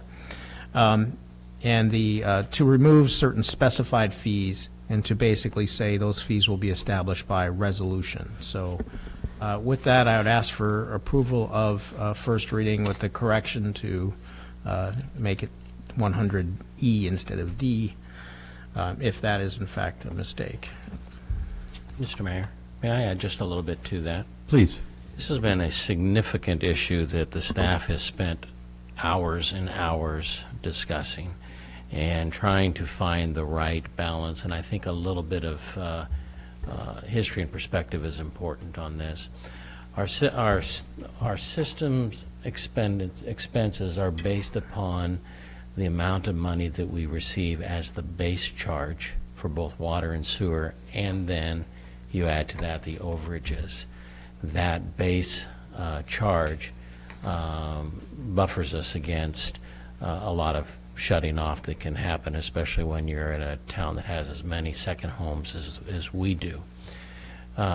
Several years ago, it was established that the way to do that, to prevent people from shutting off and then turning back on and then shutting off and then turning back on, was that if somebody turned off or abandoned their system, we would charge the SDC charges as though it was new. That has been at the heart of our discussion, and basically we've been asking, is that an equitable thing to do given the purposes of the SDCs? This ordinance provides a second means of recovering the charges that are necessary to operate our system, and that is that if somebody abandons their system, when they re-hook it up again, they have to pay all of the back charges that they would have had on the system as though it had been operational. So it gives us two opportunities. We do have some properties where they have a meter without a house on it, and they've left it operational because they don't want to pay the SDC charges, when in truth what they really want to do is to just stop paying it, be able to reconnect it, to keep that balance so that we don't lose our ability to maintain the minimum function of our system. We've then included they'd have to pay the back charges. So that's a little bit of background as to how this all came about.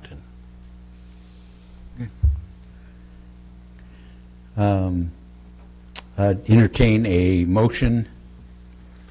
Mr. Mayor, I move to approve Resolution 2019 Actually, approve first reading of for first reading. 2019-20. 1920.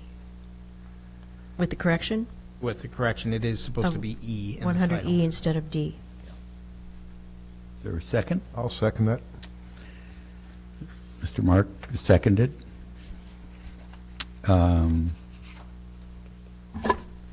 Comments, questions? Just to, yeah. So this will allow them to have a meter and no house?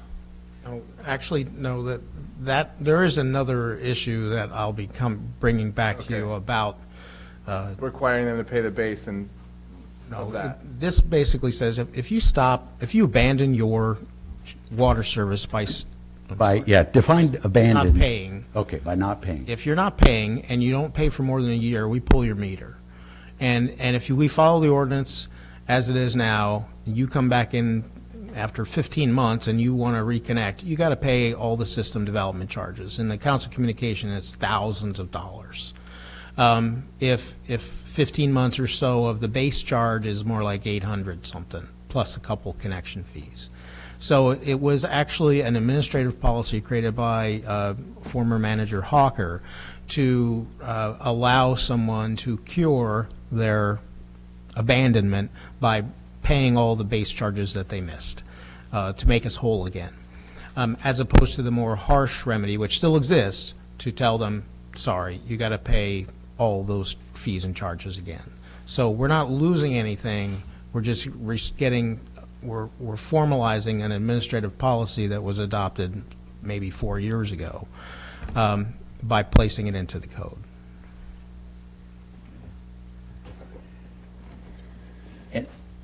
And then what I heard you say also, that on the table next is more clarification perhaps on the next, the houseless meter, yeah, or. I spoke a little bit about it, and got ahead of myself and ahead of Richard on this. Well, one, there's another issue that was brought forward when I was out of the state last summer about irrigation, and also the issue of someone who doesn't have a house.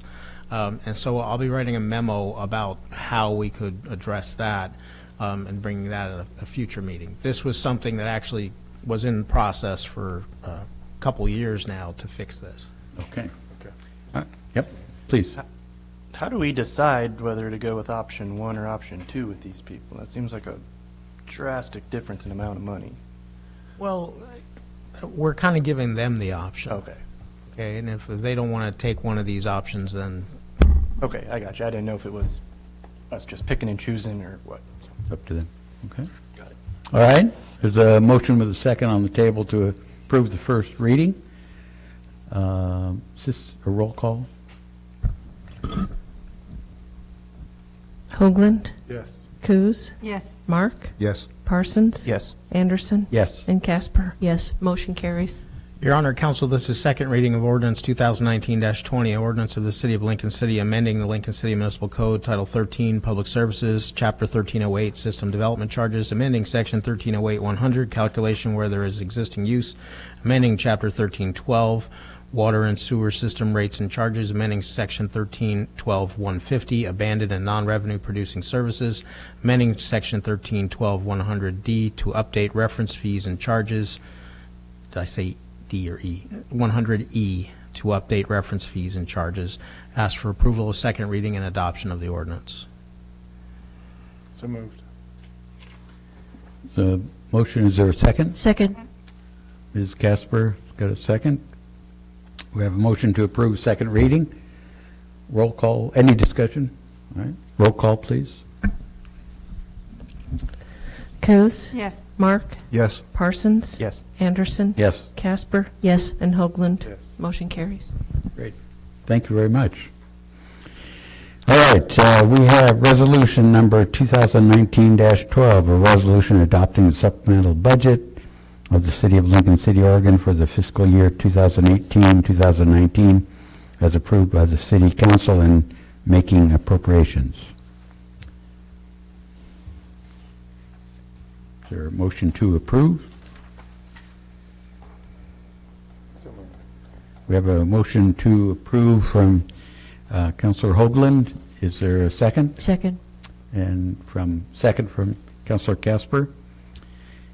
Any discussion? Hearing none.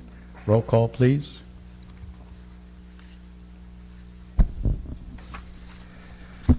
Mark? Yes. Parsons? Yes. Anderson? Yes. Casper? Yes. Hoagland? Yes. And Coos? Yes. Motion carries. We have a resolution number 2019-13, a resolution declaring the city's election to receive state revenues.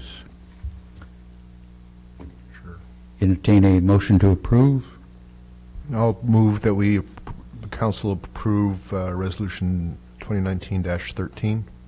Second. We have a motion with a second from Councilor Parsons to approve. Any discussion? Roll call, please. Parsons? Yes. Anderson? Yes. Casper? Yes. Hoagland? Yes. Coos? Yes. And Mark? Yes. Motion carries. Thank you.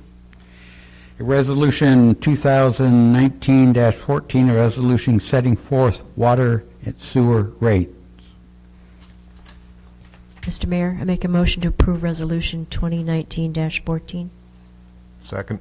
We have a motion from Casper and a second from Mark to approve Resolution 2019-14. Roll call, please.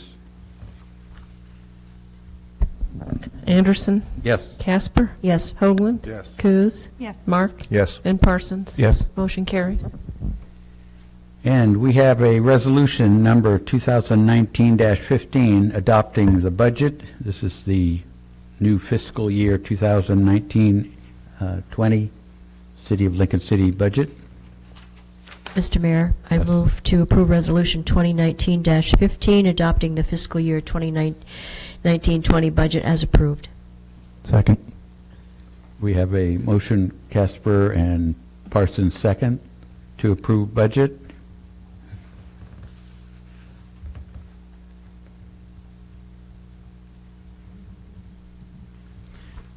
Roll call, please. Casper? Yes. Hoagland? Yes. Coos? Yes. Mark? Yes. Parsons? Yes. And Anderson? Yes. Motion carries.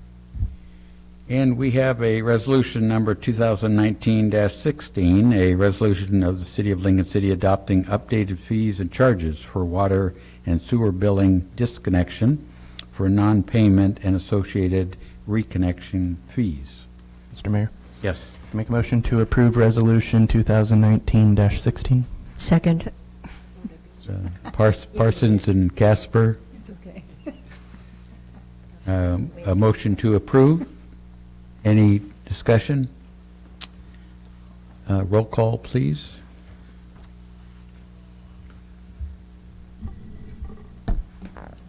Hoagland? Yes. Coos? Yes. Mark? Yes. Parsons? Yes. Anderson? Yes. And Casper? Yes. Motion carries. And we have resolution number 2019-17, a resolution implementing public contracting delegation authority in Lincoln City Municipal Code, Chapter 2.05 for the 1920 fiscal year, and thereafter replacing Resolution 2019-02. Mr. Mayor, Yes. make a motion to approve Resolution 2019-17. Second.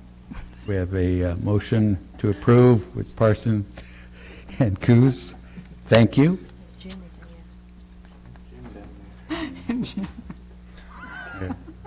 Thanks, Jim. Roll call, please.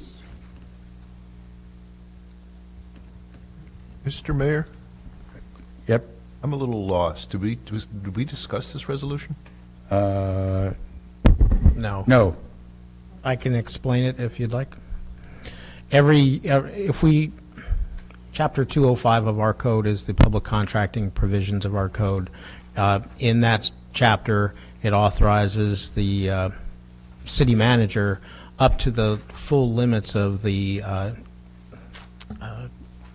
informal procurement methods to basically delegates to him that full contract authority.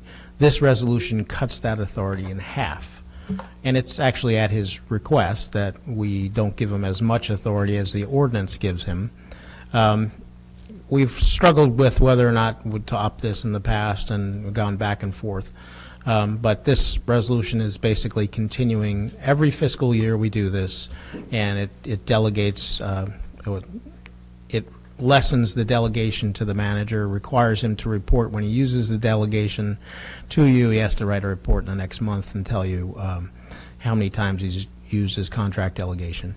And it also authorizes him to delegate to these other department heads. All the department heads have basically $10,000 worth of contracting authority, so anything over $10,000 goes to Ron. In most cases, his authority is like $50,000, except for materials and trade services, which is $75,000. This predates me, and I have been very comfortable with those limitations. Any other questions? We have ready, roll call.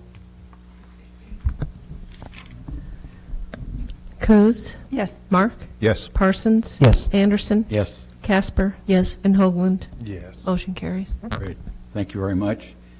Did everybody get their time in to either make the motion or a second? So sensitive to. I got a few, I'm waiting now. Are you full?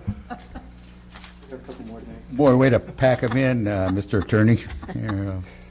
Anyway, let's go to special order of business. We have pleasant business with a appointment to the Driftwood Public Library Board. Mr. Parsons. Okay, this is for Susan Zappa. Me and the mayor interviewed her together. She's been here for about 3 years, a lovely lady. She had already previously attended a library board meeting before she interviewed, so she knew what she was getting herself into. Important. She's a retired nurse.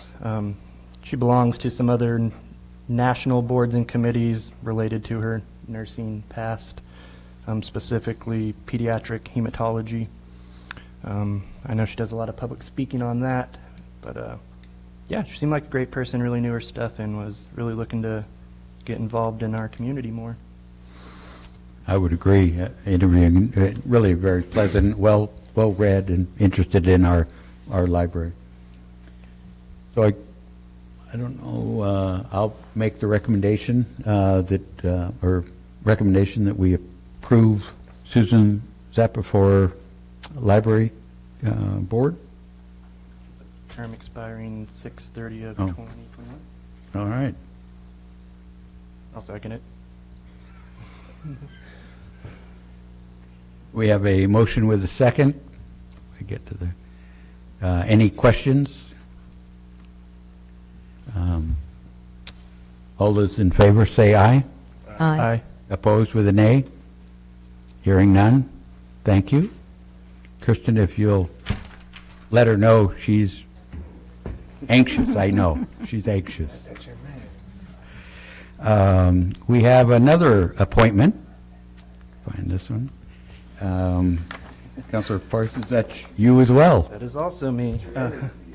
Yeah. This one, me and Councilor Hinton interviewed together. Her name is Barbara, and sorry if I if I ruined last name, I apologize.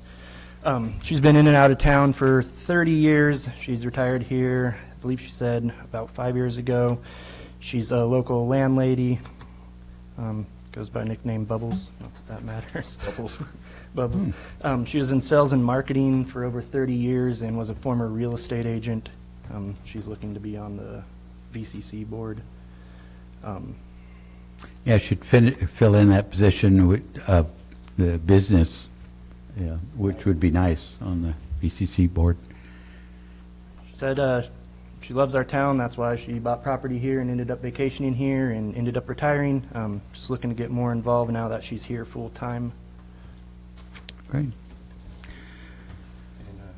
Yeah, I'd make a motion to appoint Barbara Garola to the Visitors and Convention Committee with the term expiring 11/5 of 2021. I'll second. All right. I got one in. Mr. Anderson hasn't seconded yet. We have a motion with a second to approve the appointment. Any further questions? All those in favor say aye. Aye. Opposed with a nay? Thank you. All right. We're an ODOT agreement. Oh, this is great reading. Lila. Tea and some ODOT. Yeah. Okay, so this one has been in place for quite some time. I remember when we did this back in 2014. Something like that, right? That's how long it takes to get through the agreement part. Yeah. So this is an ODOT, Oregon Department of Transportation State Local Project Program for 101 from Northeast Neatsu Drive to Northeast West Devils Lake Road. And ODOT would like to be in this agreement with the City of Lincoln City. The agreement will fund design, bidding, inspection, and construction work to be performed by the City of Lincoln City in the amount of $2,661,499.99. And ODOT will also bill to this agreement plan review at 30, 60, and 90% complete plans. So we will be paying them out of this agreement money to do that. And so staff is recommending the council approve the agreement between ODOT and the City of Lincoln City in that amount. I won't say it again. The construction contract award will come back to City Council for approval. If bids come in higher than the exchange funds, the City Council will then have that opportunity to discuss funding. And then we have authority in the Oregon Revised Statute. And the background of this project, the project will design, construct multimodal improvements to US Highway 101 at the north end of Lincoln City at West Devils Lake intersection. The project's bike ped improvements will intersect with the Head to Bay Trail with an off-street shared path that serves numerous community facilities to the south. And the path will be built along the east side of the highway and terminate near the Neatsu Post Office. So it won't go all the way to the intersection, but the tribal property there. And the city's match for this project is $30,000 of in-kind services, so that's us managing the agreement, and $130,000 from the budgeted capital reserve in the North Highway 101 Improvement Program Fund, which was funded by, we collected money for ODOT on properties in that north area. And so we don't have too much in that fund, but this takes probably about half of it.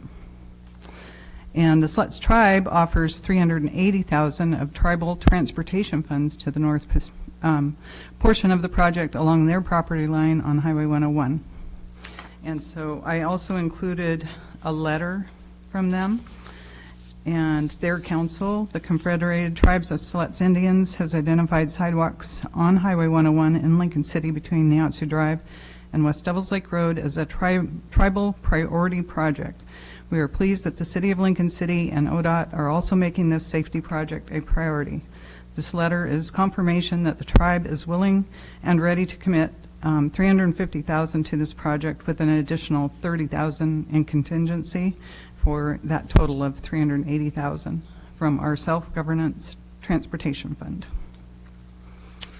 And so part of the reason this has taken so long is trying to figure out whether we're going to do a three-party agreement with ODOT or just us. And so the city's taking on that part of it, and then we'll bill the tribe for their portion of it. And so it's not going to be an easy project. You know, there's just a small shoulder there. So some of it will look like the new pier that we built on West Devils Lake Road by the bridge. So that boardwalk, the boardwalk area. Oh, yeah. We will be doing that as well. Similar, yes. We won't have to do it the That whole way, road. but through the wetland Right. area we will. So it'll be difficult construction, and we're designing it in-house with ODOT's review.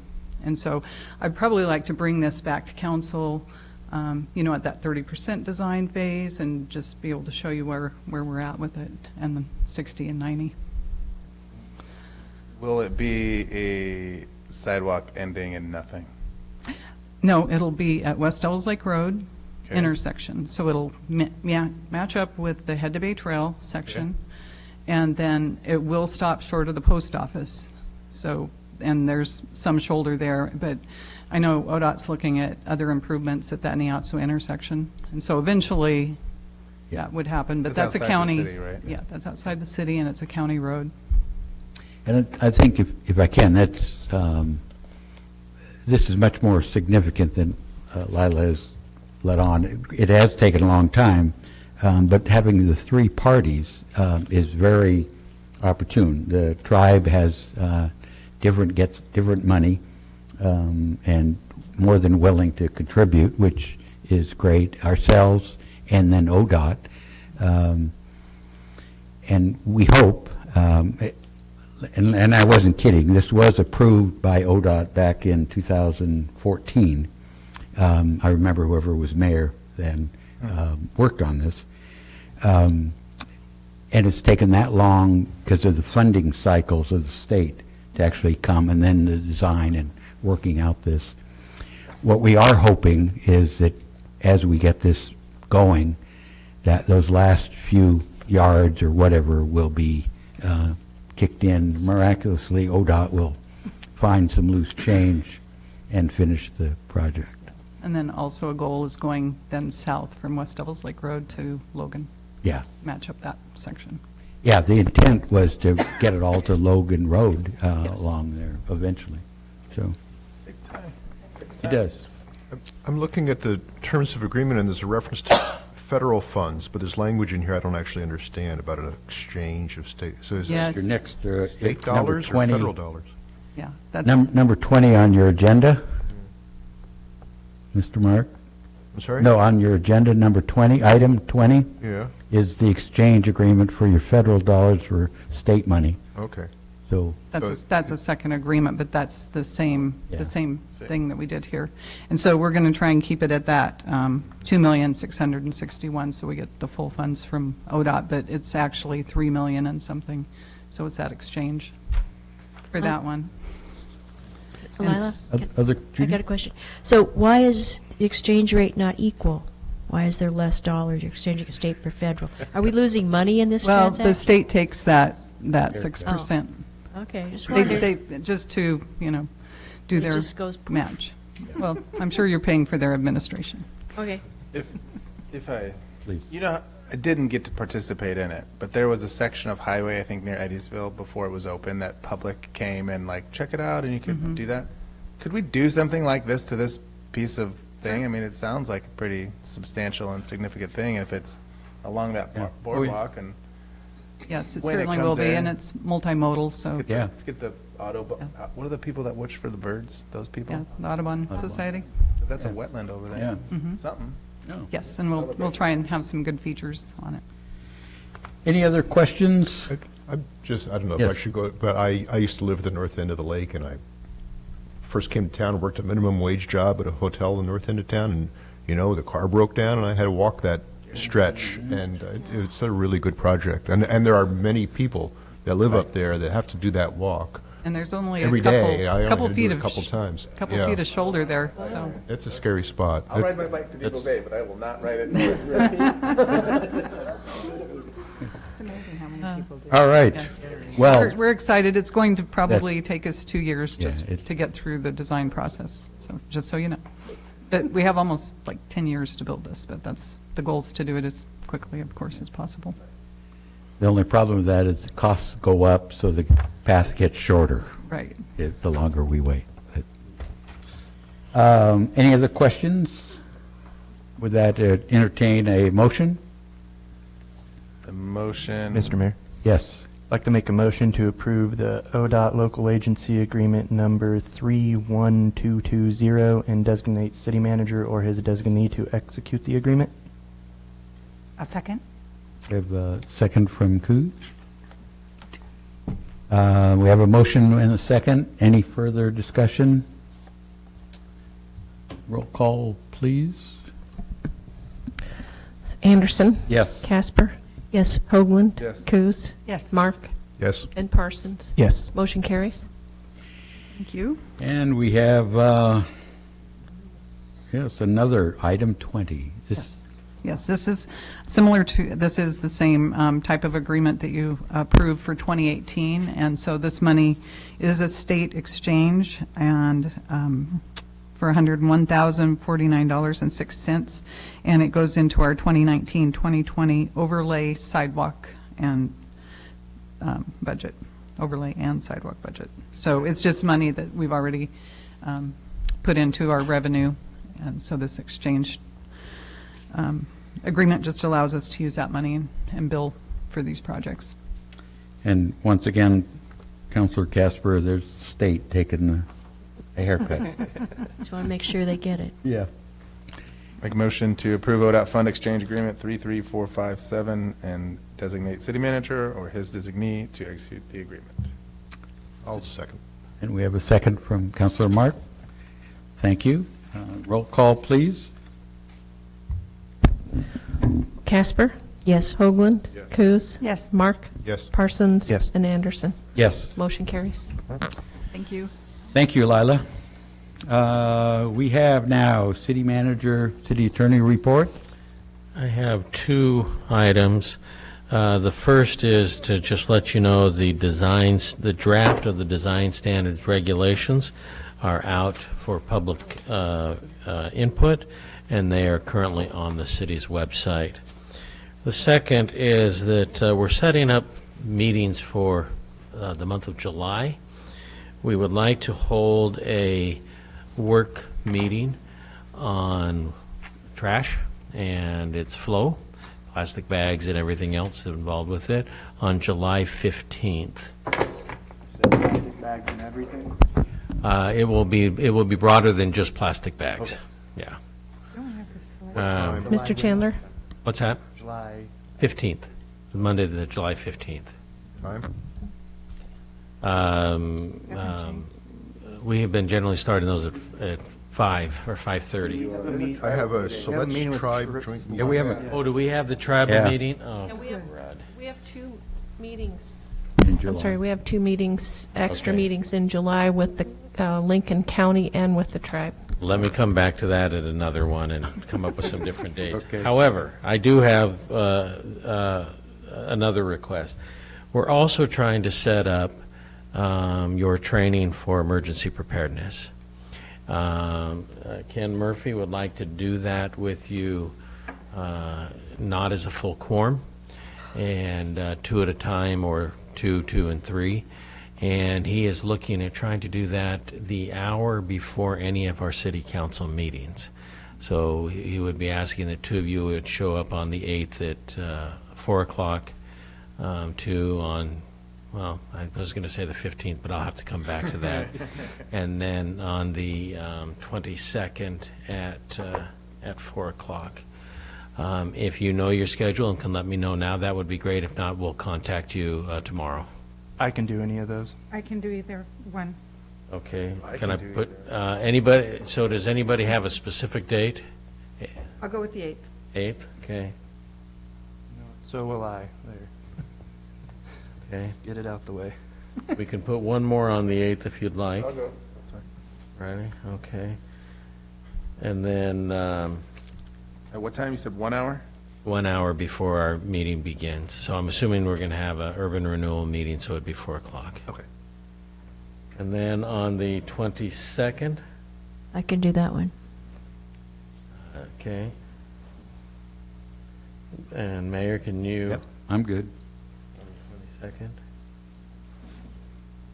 And Councilor Mark, can you do the 22nd? Yeah, I could do, sure. And 4 then o'clock. we'll just work with Councilor Hinton when she comes back to make it. Perfect. Okay. That's all I have. Oh, okay. City attorney, nothing, huh? Okay. We have then any action from the executive session held earlier? Mr. Mayor, Yes. I'd like to make a motion Okay.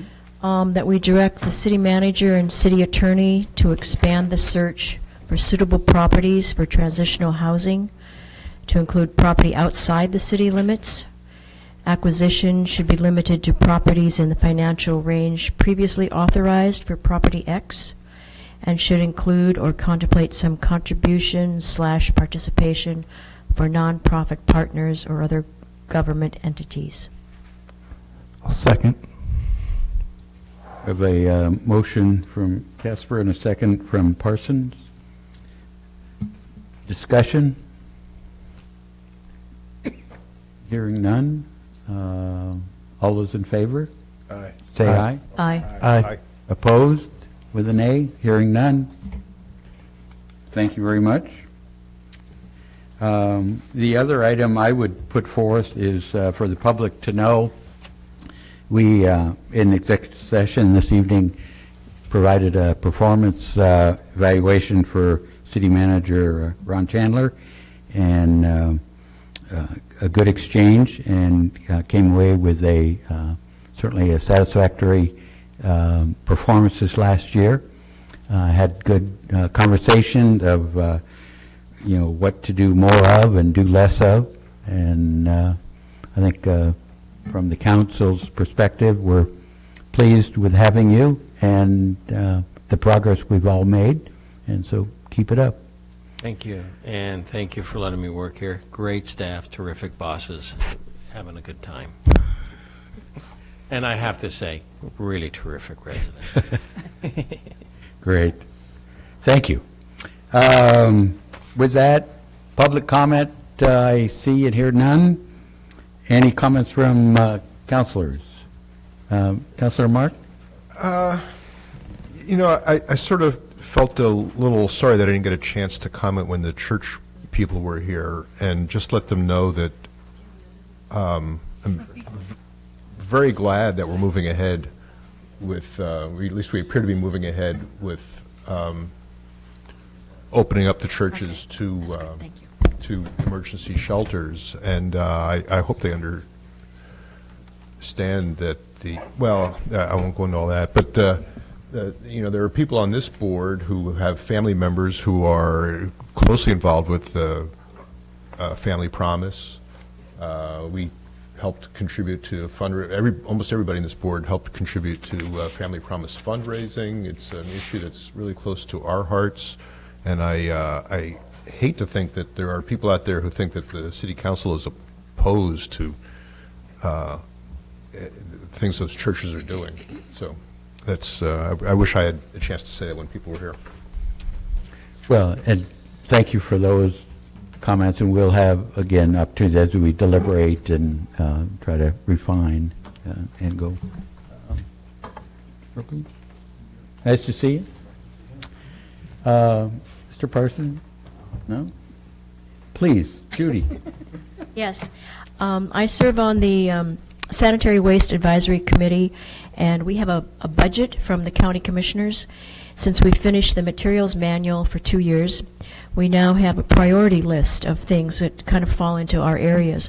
The first priority is public education about waste and reuse and sanitary process in general, not only to our citizens but to our tourists.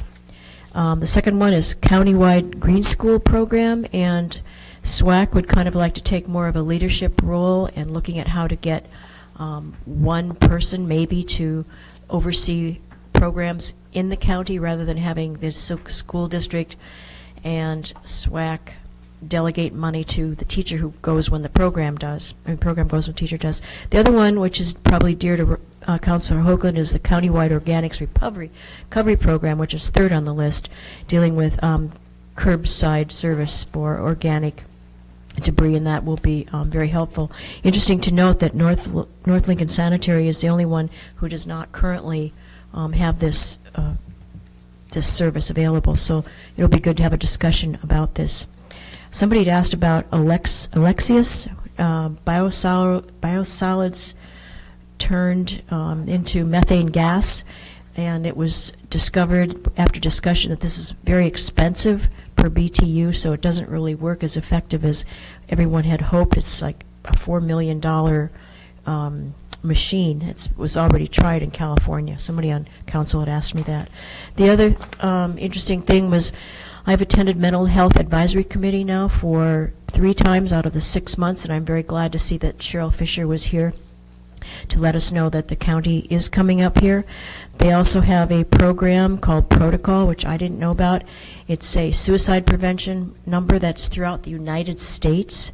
And when she was talking about behavioral units being given to us locally, that's dispatched to everybody wherever you live, and all law enforcements are attached to these centers. So when you call in, law enforcement or hospital nearest you will be dispatched to this need. The opioid assessment was done by Wendy Housesetter from SAM Health. It's very comprehensive, and I want to get a copy and share it with you. Another thing I learned was life skills are being added back into our school curriculum as a way to educate toward mental health and life issues. And Safe Families for Children has just begun in March, serving as hosting families. This is a program that began in Chicago in 2003. It's to create support groups for parents who are new to our community and don't really have any excessive high-risk behavior problems with their children, but just need support, networking, and friendships. Currently, there are 30 volunteers in Lincoln County. These are all volunteers. They host families for 2 days to 3 years, including kids from birth to 24 years. They work with, they partner with Family Promise, CASA, My Sisters, Juvenile Detention, and churches, and as of July 1st, they'll be working with CHS. This is a faith-based group, and they usually do the training in the churches, so this is a new wonderful asset to our community. The last one is Northwest Coastal Housing, which we have access to in our city, is partnering with Lincoln City Sheriff County for a Stepping Up Together project. They are going to have a house here in Lincoln City which targets chronically homeless for the criminal justice people, and it will, let me see here, coordinate with services in the community. So this house will be, which I haven't heard from Northwest Coastal, maybe you have, it will begin October 1st. So it's something we might keep our eye on and see what develops from this pilot project. That's it. Well, that's good. Nice report. Thank you. Counselor, back from traveling. It's nice to be back. Well, as it turned out, you only missed one meeting, I mean, in May. Oh, was it? Yeah, no. That's right. I missed one. It seemed like forever. Yeah. Yeah, so it's good to be back. No questions or comments or thoughts? I have questions, but that's for later. Okay. All right. And we're out of here by 8:30. So thank you very much. We'll adjourn the meeting.